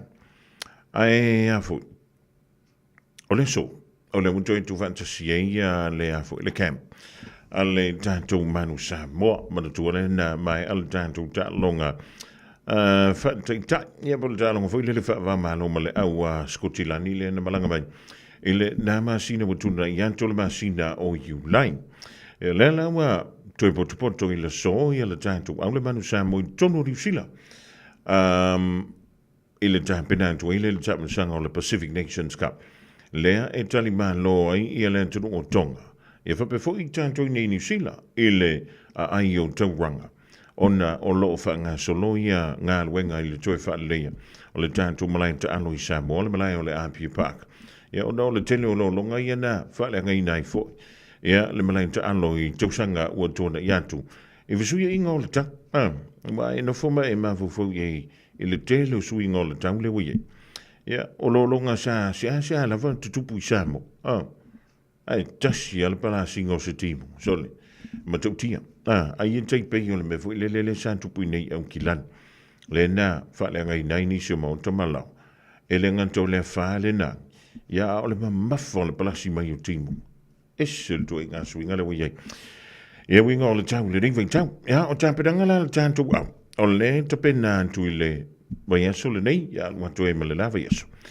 fa mo e malanga tu Tonga mo lana talong mo mo le tam sanga o le Pacific Nations Cup e ta alo ile mala tu o Tonga e fa ye le aso to na aso lus fulu male tolu o le masina o Augusto lo no winga o le tulanta le fa un o le nei ya masina e fa ye le talonga le o le isi vai aso so on tu ai ia o le vai aso na le fa ye le finga pa lo tanto tu o Samoa o le talonga la lea e tali malo i le tudu o Tonga e whaia nai le malai ta alo i nuku alofa malai ta alo le ua whaingoina o teu whaiva masani funta alo i le man Samoa i tau sanga ua mawai ia ulima sao le tāpedanga o le tātu au lau whionga i le li whaia aunga ia le man tu spisi e wa before ia le teitei malanga le sunga ia sua ma le tātu pūlenga e misi alo matama whanau le turu ia i lātou o lea e maua le avanoa e tau ave na ile tanga vai o le tātou malo.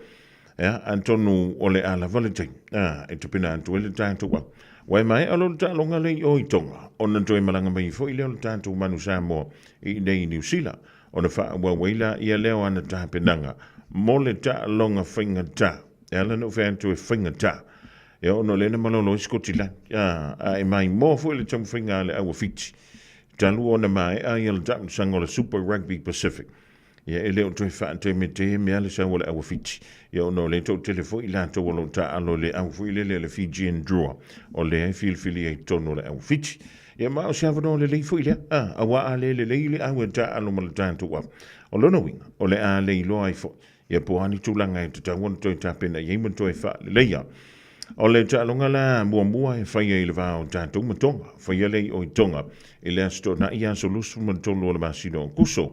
Taliu mai ele nei New Zealand le tātou au, toi tā pena tūlea, mo le tā longa lona lua le manu Samoa, leo le tātou tā aloai, malau malo sia fiti, o le tā longa lea, e pe o le tā ue le te leo asu, e le whaia nei au kilan, e whai i o i tā ranga, ia ai ona o le avdo malai, ia le wuse antu e le tātou tā longa lea i le malai tā alo i tā ranga, Antonio Savano le lei foi lea, e ma fai ona tātou tua le nei ai o au kila.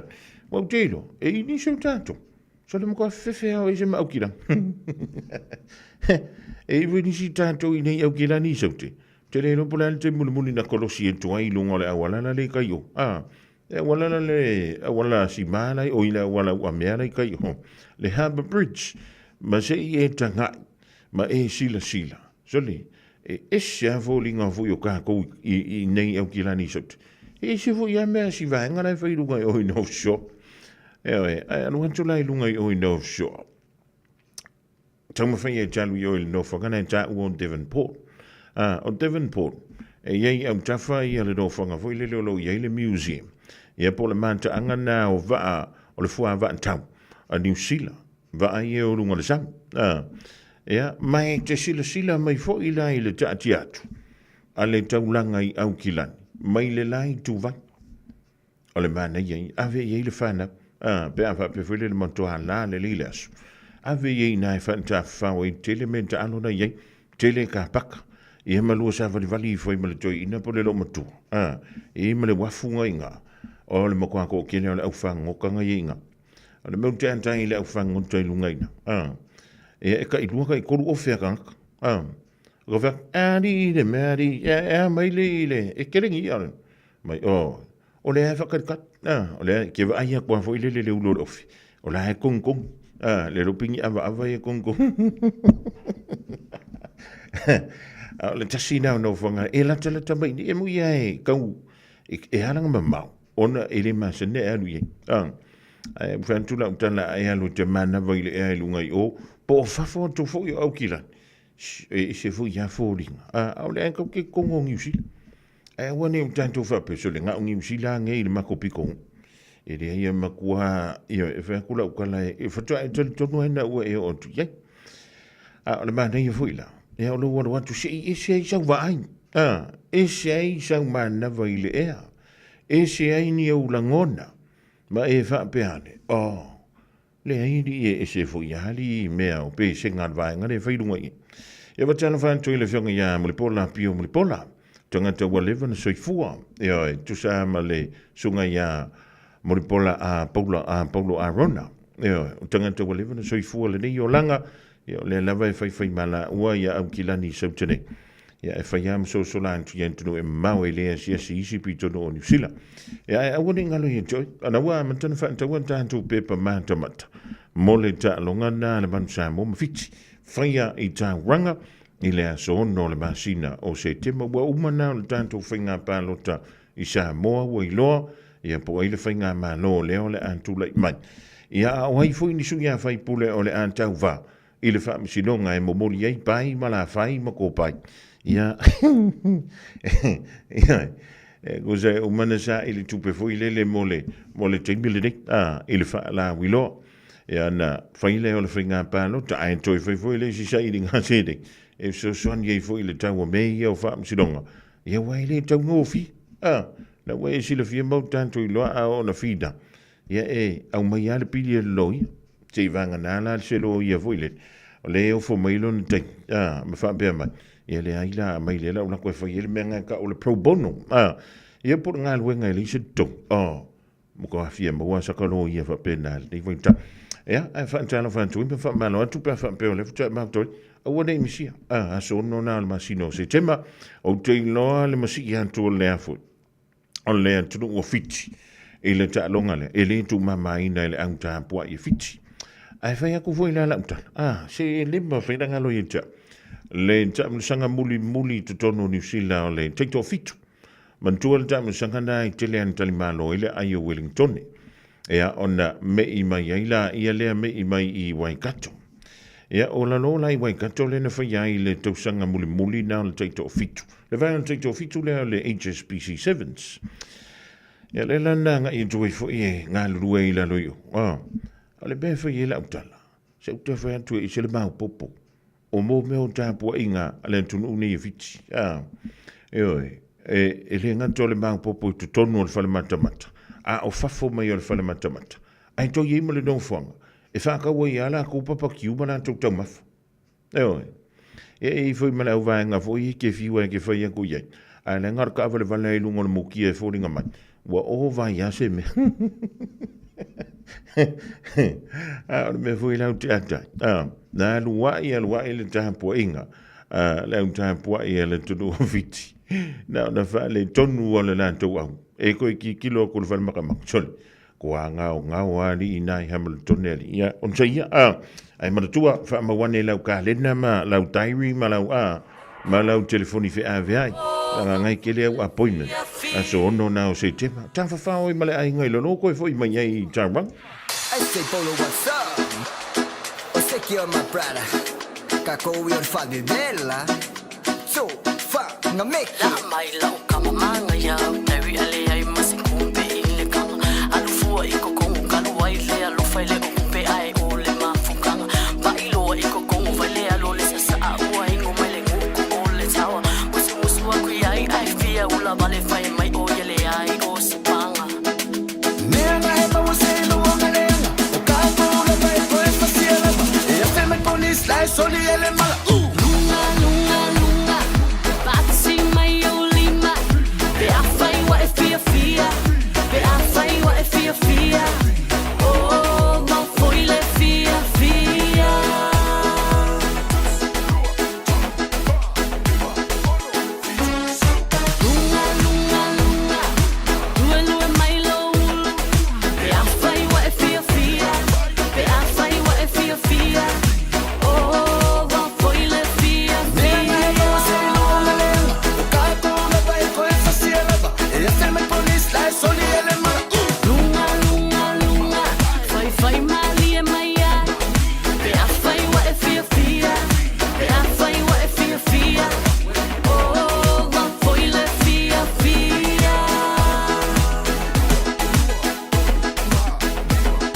longa ano fo oi mau ma fau fau le chama fuchanga po o fea sona iunga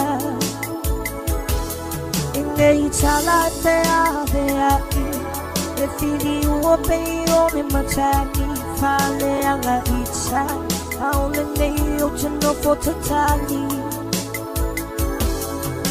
te iro a se asa ba a chau no o chamana chua i me alei alabe e fiti lava ei umine o pe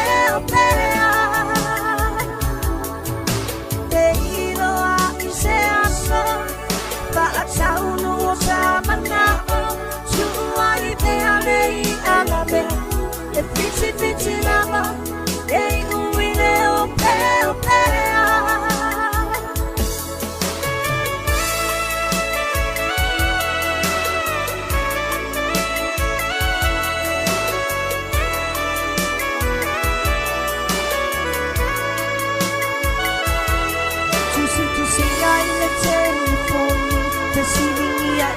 so fa amau le tatu una tala se ia bangana leoti singa wa ela ma le anga umama le pa aponga se avano amo icha se io ucha ua tuai te iro a se asa pa a chau no o sa mana Why me alei alabe e fiti lava ei umine o pe te iro a se asa pa a chau no o chamana why me alei alabe e fiti lava ei umine o pe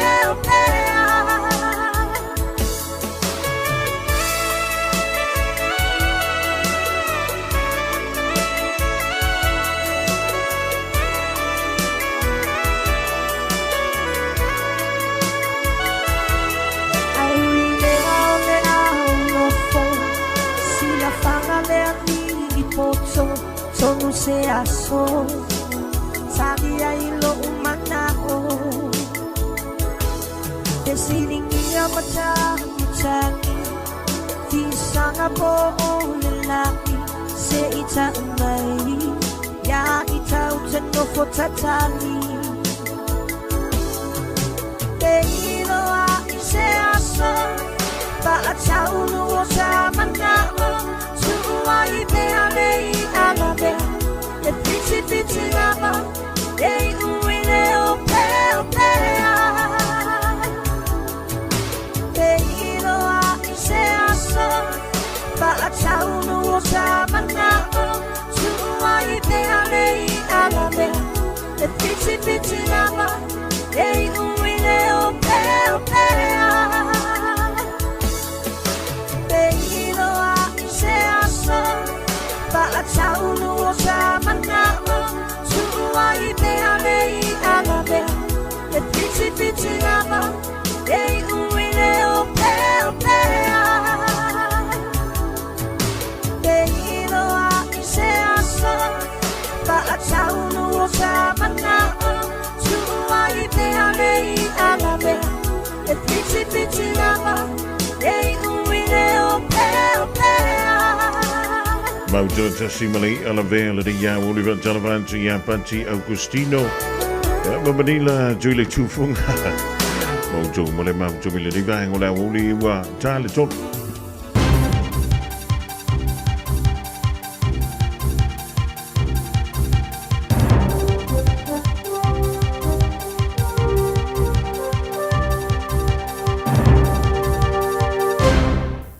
Whaatalo whaatu I lau whaafunga angale nei tū la o lea wauli lo maia o se whaopoponga le nei o tātou tala fau Milo Radio Samoa.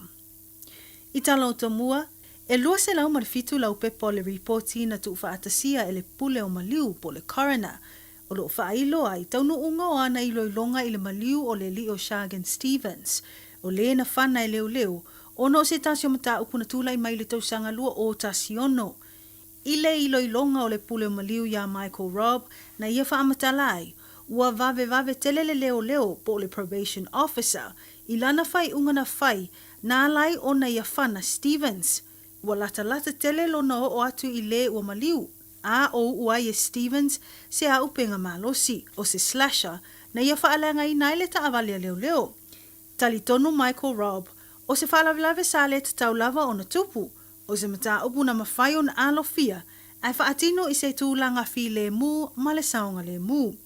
Ai peitai a tonu o langona o le fefe ma le matau o le malo le malo na alai lava o na ia whanale li o Shagan Stevens i le M4 rifle.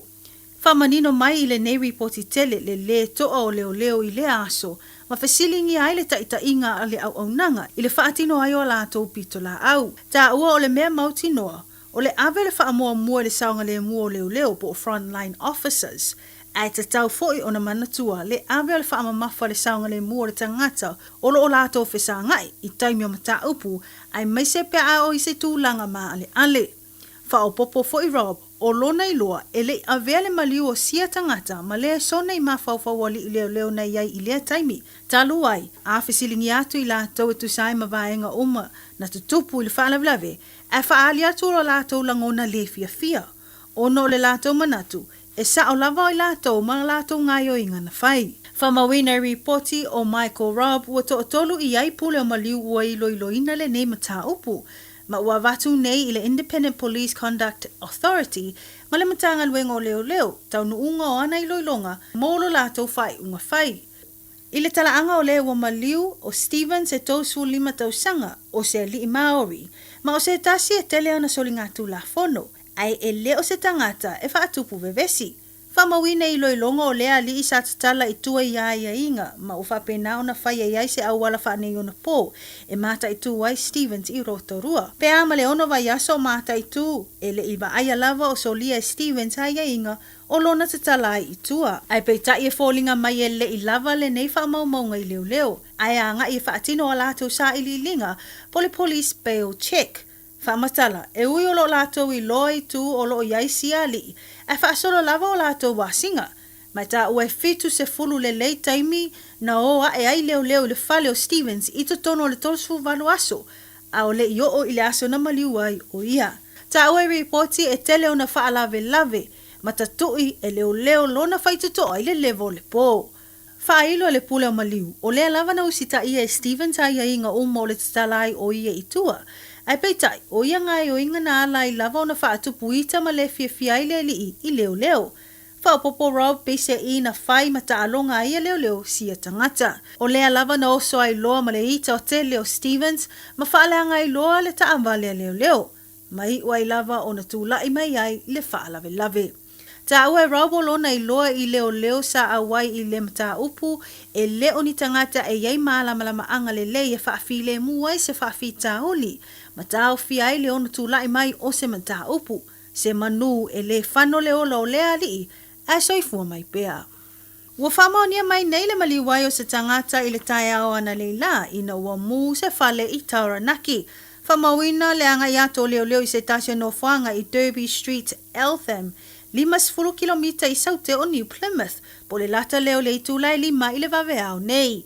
Whamatala e sui o le ofisa o leo e tau nuatu o matua i whaata ma ia lava le fale, mai toa tasi le tangata o maliu sa i to tonu o le nei fale. O lo whaasolo sa i lilinga ma suenga i le mafuanga o le mu i Tauranaki. Ini se tala e luani va atau po warships a le malo ia pani na tau nuane i Wellington e mo se whaata singa taua mo le tolu aso. Whamanino i reporti le awhiai o le atunu e waatele nei a Iapani. Whamawina sa whapena o na whaatino ni pōkalame whaalea o onga po trainings o le manuva ma le vaenga awa Australia ma New Zealand nei e ala i le RNZAF P8 Maritime Aircraft. Na ngai whaatasi mai nei waatele ma le waa New Zealand o le HMNZS Canterbury e pe o na whaato ataliu mai foi inisio pōkalame tele. E tā ua o le Major Multi-Country Exercise Talisman Saba. E se lia ma le 5 se lau tangata whaingaluenga o le vaatawa Iapani na whaimalanga mai. Mai tā ua o le aunga ma le wha moe moe o le anga i mai o nei vaatau o le tamu whaile wha ala wai tele le maamalama anga i vaenga ese o vaenga au. Ai mai se le sanga wha mausali ai o so o tanga ma le ngalulue wha atasi ma ona pa anga o loo iai i o vaenga au i tu o le atu Pasifika po le Indo-Pacific. Mai tala mulmuli, e leo se mea whaingo whiana tula i mai i le whainga malanga a leo ngali i New Zealand, suwafa ia Deoma Jason Clark, mō lata whaonga i Bali. Ino wasa e whaafua se ile wa ala upa sese na anga i atuai ma le toa tele o tangata turisi. Ino wata e se ngalu tele lea waa. Ta ua ele nei ununga li i mai tauranga ina uata i la tau e le ngalu, paule vaenga na molimawina o whanau o feato whai solo i le tau alungo le waa. Ma whaalongo ina le whaataitai o tangata ma whetangisi. Whaamatala i la ua nei sao la tau ma whai lava e pipi i mau i so se tu lava o le waa. Ina ia awa na i tā ele ngalu peitai. Na i longa lava o na whiato whai la ua ma tai atu ai si tangata. Ona o le malo si tele o le ngalu na awhi ai le waa lau pasese. Tā ua e pei ua lava ai o whiato whai solo pe palulu i nei tangata au sae le nei waa. I ripote whapea e tolu aso o iai leo ngari i tauranga i Bali, mō tā whaonga, e tūla i mai loa lea whaalawe lawe. Whamatala e Deoma Clark to e titi lava a tau nula lato waa i le Sanua Haba, e wa aia loa le ngalu tele, o a nga i mai le i tūanga wale o le waa, a o malolo ai le potu malolo o le nei wa lau pasese, mana o lai loa lava e sae le lato waa, o no le tele ma le malosi o le ngalu. E tu sai ma reporti mai ofisa whasala lau mai fafo e whaapea pea ma le toa walu se fulu tangata na i lungo le waalau pase se le taimina tula i aile nei whaalawe lawe. Mai maua saanga i atu le waa mai Nusa Penida mo Sanua Haba. Na tula i mai le whaalawe lawe le tula e tolu le awauli mai ta ua e tolu tangata na maari liu e au fiai se tangata anu usaina ma se tangata whaingaluengo le waa o se Indonesia. O tatou telefona mo le whai ungo le nei vai aso, whaafetai whaafonga mai, tau whaasoifua.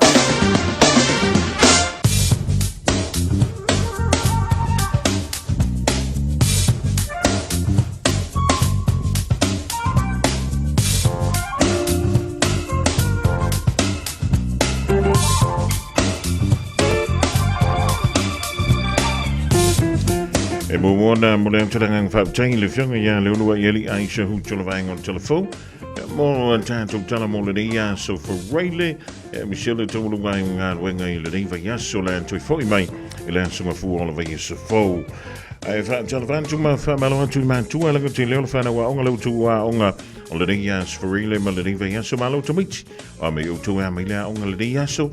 Ia lele tāna sisa e tama lele mai tina lele mai o si tai whaafualoa i lau soifua. Whaamaule i lau fuspaulanga i antu i tau ainga o loo whaamule mai i le nei a oli.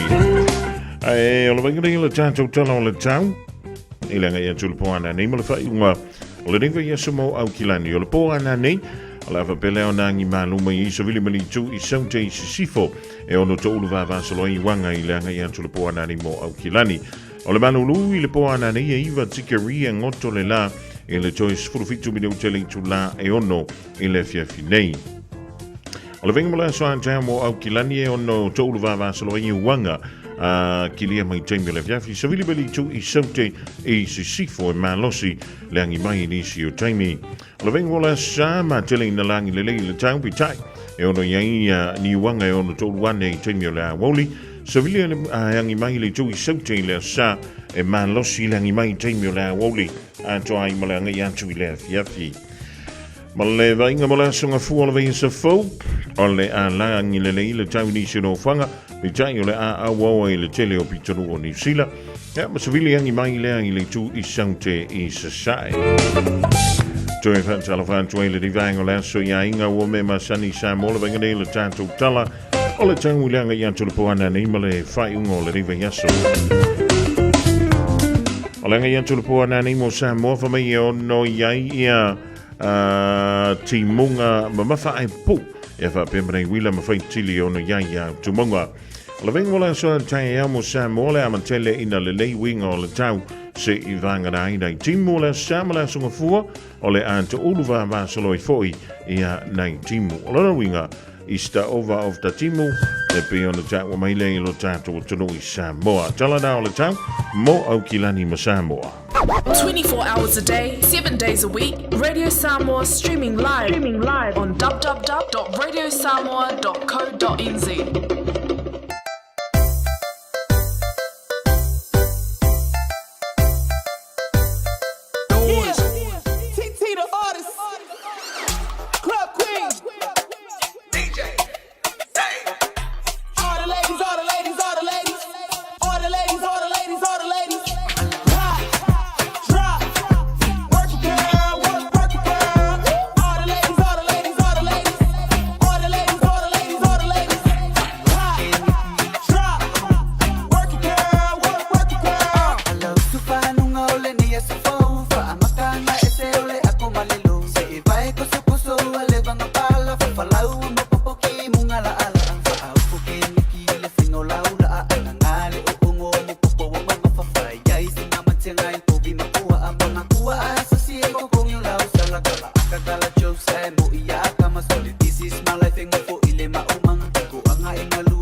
Sfulu famala of a tolo te ne link to line tolwa felo to ma to talo for malo so fu ma le langie mama tanto was is ya to le to mlo nanga le sunga ya Prince Malakasa Beds and Appliances yona la lai luapo a mai ni fa to ole ne ya weekend talo for Prince o mai lo fala uso, man via fa fetai, wa mai uso. Le ai se coupe au le man via fa fetai. Talo fai uso. Wa mai Prince. Man via fa fetai uso. How's family, everything good, brother? Yes, God is good all the time. Just sometimes no money, no coupe. This is what The first line we want to hear, but the last line we don't want to hear. Prince, it's the weekend. We missed you this week. So what have you got hot in store because it's getting colder out there? Of course, brother. So every time, we'll blow out with our weekly specials at Radio Samoa from Casa Beds and Appliances. So start with the first special. This week we got a HP laptop on special. So we got a first deal is a laptop deal with the HP laptop with the Bluetooth mouse and the laptop bag. So you can use this laptop for school, office work, or anything. It's a very good specifications. And the price for this deal, together with the mouse and the bag, is only $12 per week. $12 per week. And we can program you the Samoan Bible on the laptop as well. So we can specialize that for you. And when you mention Radio Samoa, we will give you free Bluetooth wireless earpods together with the laptop. Only in $12 per week. Man, that's awesome, Prince. So le nau whaafuatila tro. Whaapatomo mua o le back to school deal le laua i le tātou wafo. HP laptop e le Bluetooth mouse. O le tamaladai po le ala vole mamau o le mouse ma le laptop. E mawhai lavona whaonga hatu. E langa tei leono i ma le ato tua tonu le laptop. E mawhai o le polokalame i tonu ma le tusi pa ia i to tonu. Ia o laua laptop le da. Ja, en nou is se fululua tala ile verso fululua tala ile verso ja mawai la laptop ai ngata ina fa ilo ya Prince Olena fa fonga le nei fa to ile to ala Radio Samoa mo fu antu ya la Bluetooth wireless earpods ja wala wala fa ngo yo pese ya pe fa ngo mai ya le tanto wala leo fa tolo na lu Prince. Yep, second special also. So we have got that combo deal. That's a living room special combo we have got for our Radio Samoa listeners. So this has the lounge suite and the TV. So the lounge suite is a fabric 311 no fuatolu, no fuatasi, no fuatasi. Lima seater, 5-seater lounge suite comes with the Lima Inissi Male Atamai smart TV. And it is all with the latest features. You can watch YouTube, Netflix, and other so many programs on the TV. So combo deal together with the lounge suite, brand new TV and the lounge. The price, amazing. It's only $23 per week. That's for this whole combo deal. Can you imagine that, brother? And we will also give you the mea lofa, like a free party box speaker which comes with the mic as well. Man, that's fantastic, Prince. Very, very good special. Whaapatolo na nualo i ele tātou whaapatolo mo le potu mano lo. Olo ye ele sete no fua tonu tangata e ofiai. Ia ma singles e lua po no fua taito tasina e lua.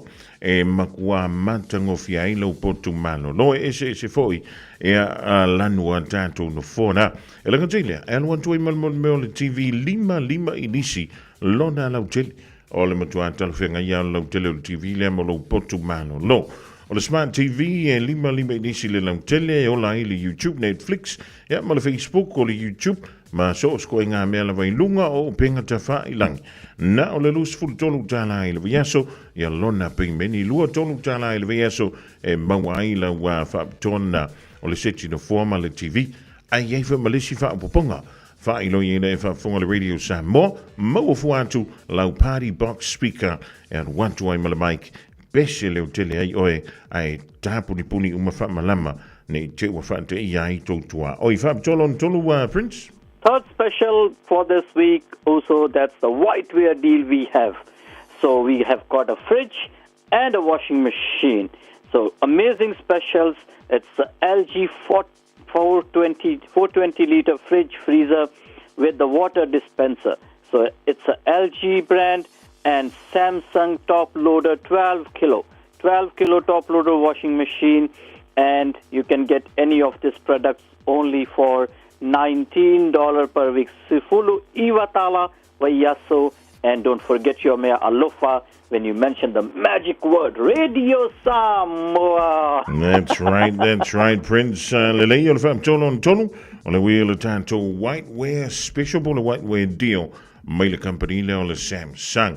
O le ile tanto pusa isa tu o le tuainga o le LG Yai malona water dispenser ia po le vainga foi lele e te wantua mala wipo ki va yai la vai I luma o le pusa aisa. Filifili o le pusa aisa stuna o le itoa ingola LG fansi lau lus fulita lon tele.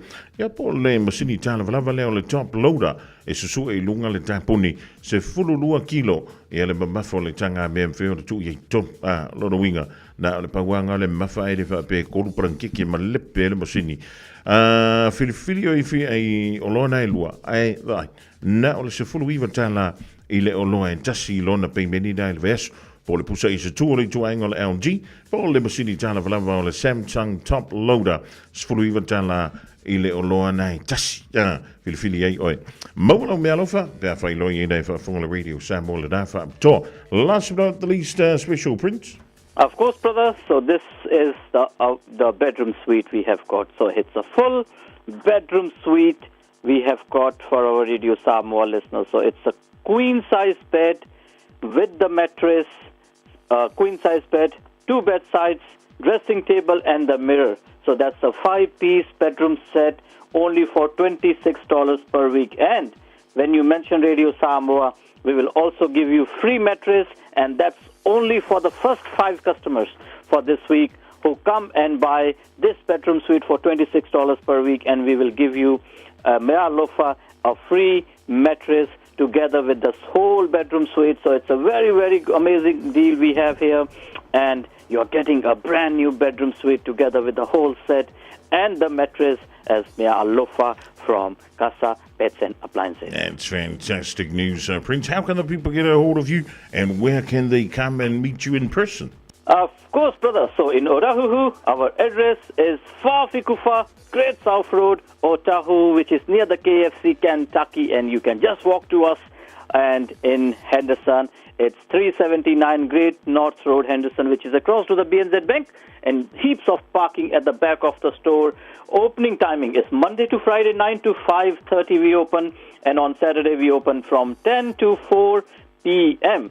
And the contact details, you can always contact us on our Facebook pages, plus on our toll-free number. So toll-free number, Owasilau, Lua, Lua, Lua, Lima, Fa, Walu, and press 1 for Otahuhu store, press 2 for Henderson store, and our Facebook pages, you can find all the latest deals, the pictures of the products, or you can send us a message there, and we can assist you with the inquiries. The Facebook name for Otahuhu store is Casa Beds and Appliances, Otahuhu, Casa Beds and Appliances for Henderson.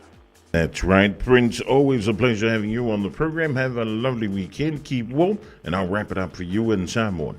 Same here, also. Whawhetai lava, sekia Samoa, to whāsuifua Samoa. Yeah, so if we la sunga ia Prince now e whawhunga atu le nivainga o le awoli, o le tūtūmala udanga le Casa Beds and Appliances I ona la lai lue o Tahuhu, ia mai nā Henderson. O le whapitoa lona wha, o le ue i le tātou city, ia mo le putu moi, maua le Rome Queen Size Bedroom Suite. And one to a queen size bed, lua bed sides, or the dressing table, a yay malona fa anta, ya and to I malapusa tu oli to ang on the tall boy. Now le luz fulu no tala el viaso, lua no tala el viaso, e mawaila city na ole moenga, ya o pusa fuye pusa tu laiti am tafa, ya male dressing table, kama fuile le silwe le fonga, o le lom tua. E ma vali ai la na pasi le fa anta e ma le pusa tu e a wai ona la e lua ono tala ele veaso fa ilo yene fa fonga Radio Samoa avantu fua e a lau fa malu e te tofa ai e ma e pese ai a fione dai le fa fitu fa Great South Rodeo tau au tafo le KFC po le tonu fitu iwa Great North Road I Henderson pe vlau yele ovalu se lau lua lima fa valu ovalu se lau lua Lima Favalu o le numera na te mau iai e ale tūtūmala udanga le sunga ia Prince Male tātou kamprina o le Casa Beds and Appliances se antu le teimi le Radio Samoa ia lusfun male lima minute o te ane le tūlai tolu. Nā alofa Samoa, wa ule nei o kāsputi alu, a wale sui ale ngila ura ule kio. A eva mai ina se furu lima iwa kolu, a mo Radio Samoa, vevela a. Yeah. Feel my fairly cool running you still Samoa, where my man. No matter where you Oh, no matter where you at. Oh, oil sound, man. We ain't nothing on it now.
then it's time to find home. We know the way. Watch this way, no gonna ride on the wave on a quest to my motherland, motherland. One wish for the venture, oh did I mention? I know the way. Now, ladies and gentlemen, it's about that time. Turn this thing on now.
Nisi na o tātou whawhiwhianga sui whiwhilongi taitolo mau i le pikina o le whanau o ngā se singa. E mala tak whamai i nau tuta ma whaiwalo whilima o le reia so for radio. Pese leo tele ia o ia e mara tua o whaisi di wale asu e. La lei o leo Joyce Fululima ma la whamiruta o talo rei tulai wha. Tala wha, tau tātulo tala mai le Pasifika manturu o le lano langi. E por tamirei o la tātou se antu i le polokalame. Only think a minute. Just think a minute. It could change everything.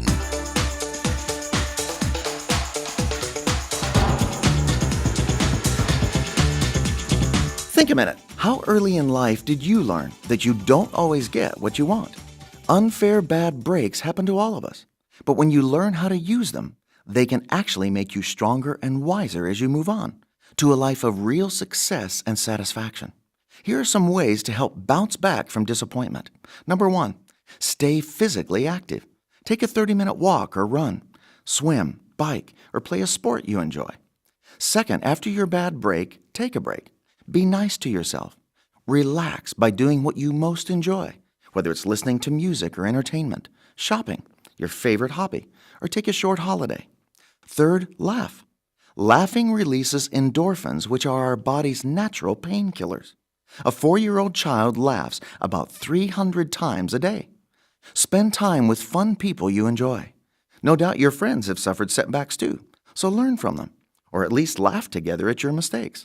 Learn to see the humor in life, and don't take yourself too seriously. Number 4, do something new or creative. A professional counselor says, feelings are energy, and energy needs to be used for something.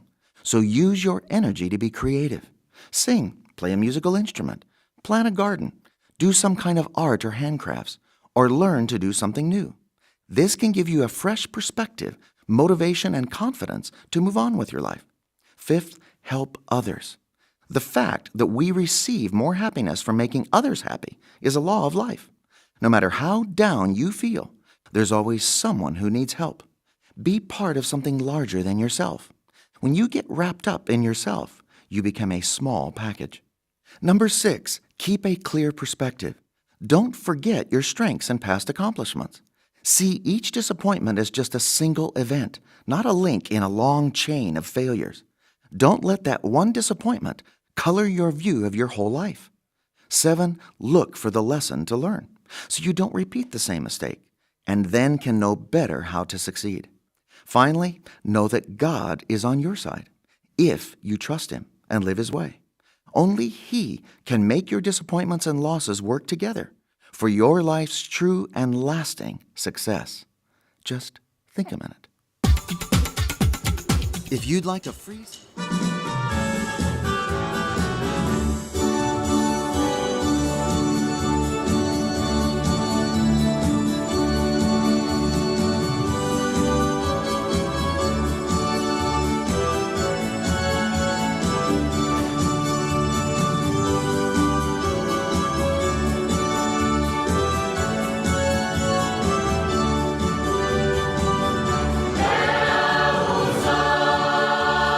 Say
Sufungamali na leo le Istamaki Youth e whakasa le whaka au whepese lau talavo le e whakasa mai le pitono u leo Istamaki watolunga tu ele tātou polokalameda ole think a minute mo i tātou umalawa i le ringvaing o le fiafi i rau toi whalumiru tōna tā leo le tū la e wha.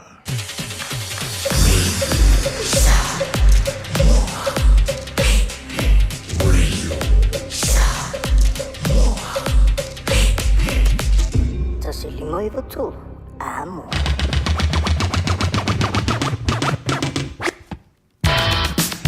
Mole toi malanga ka fau te tele sa mo mai le asunga fu se yo o mai la soi la ma futa mi foi e le tontua fa wa radio sa mo ta sili mai vitolo amo e mi sele tanto por la medio la o ni ma fonga mo wa la vole tu no lo tu pa yemalo tu malo le nganta tu no si la fa pe foi a tu no e mamau a fai we se ngana le tu bali e le tanto ma tanga yematu antu ya joe e la titi fantama alo vole tua ma fa tonu ina fo fuanga mala singa o la sauni o tiele tudo ele ngata le fiafiana de ia fa pe foi il fai un ole rive yaso tatu toi fita pa ye le lungo pe amunga malo le ele so fua ole dava yes fu pe antatu olia ilona lo fa malona le sa bai van tu ya maria mala to po mare mo tatu tala e vai fanua pe antali tu lai fa ya mai tu ole pasifika male la langi sui le on de fo ma tasi mele fionga yali a tu se ve mal por klame o nga ngai fo faiva so you really to life fit to le poana nei au foi de misia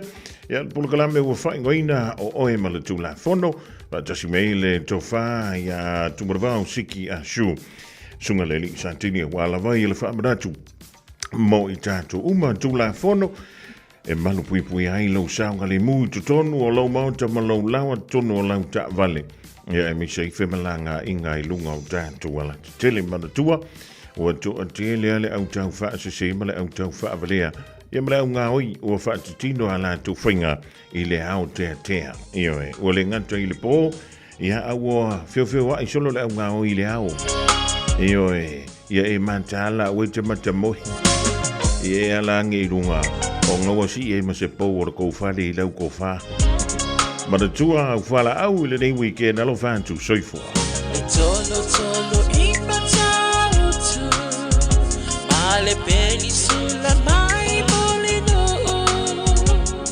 le tai tu pizzo ia pia si o utau la manaya e fe pula fi mai le sau o ata uma o fetu o le lani e sulungi ia umasia uhani a o masa vali le pasina se i esu solo ia samo alo uatulu se i fai mafia matama olo sisi vai ma pepese matata la tunele a o mai mane ilano ole ni na o masia okele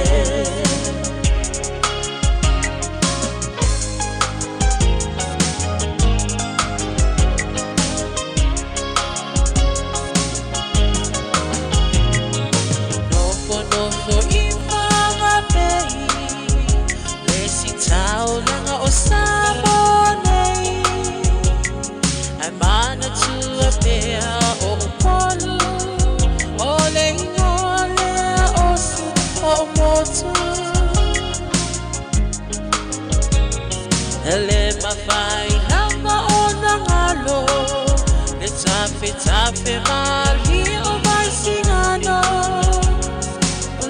ono ai tine matama yunga lona awala lau papa le pasina se i esu solo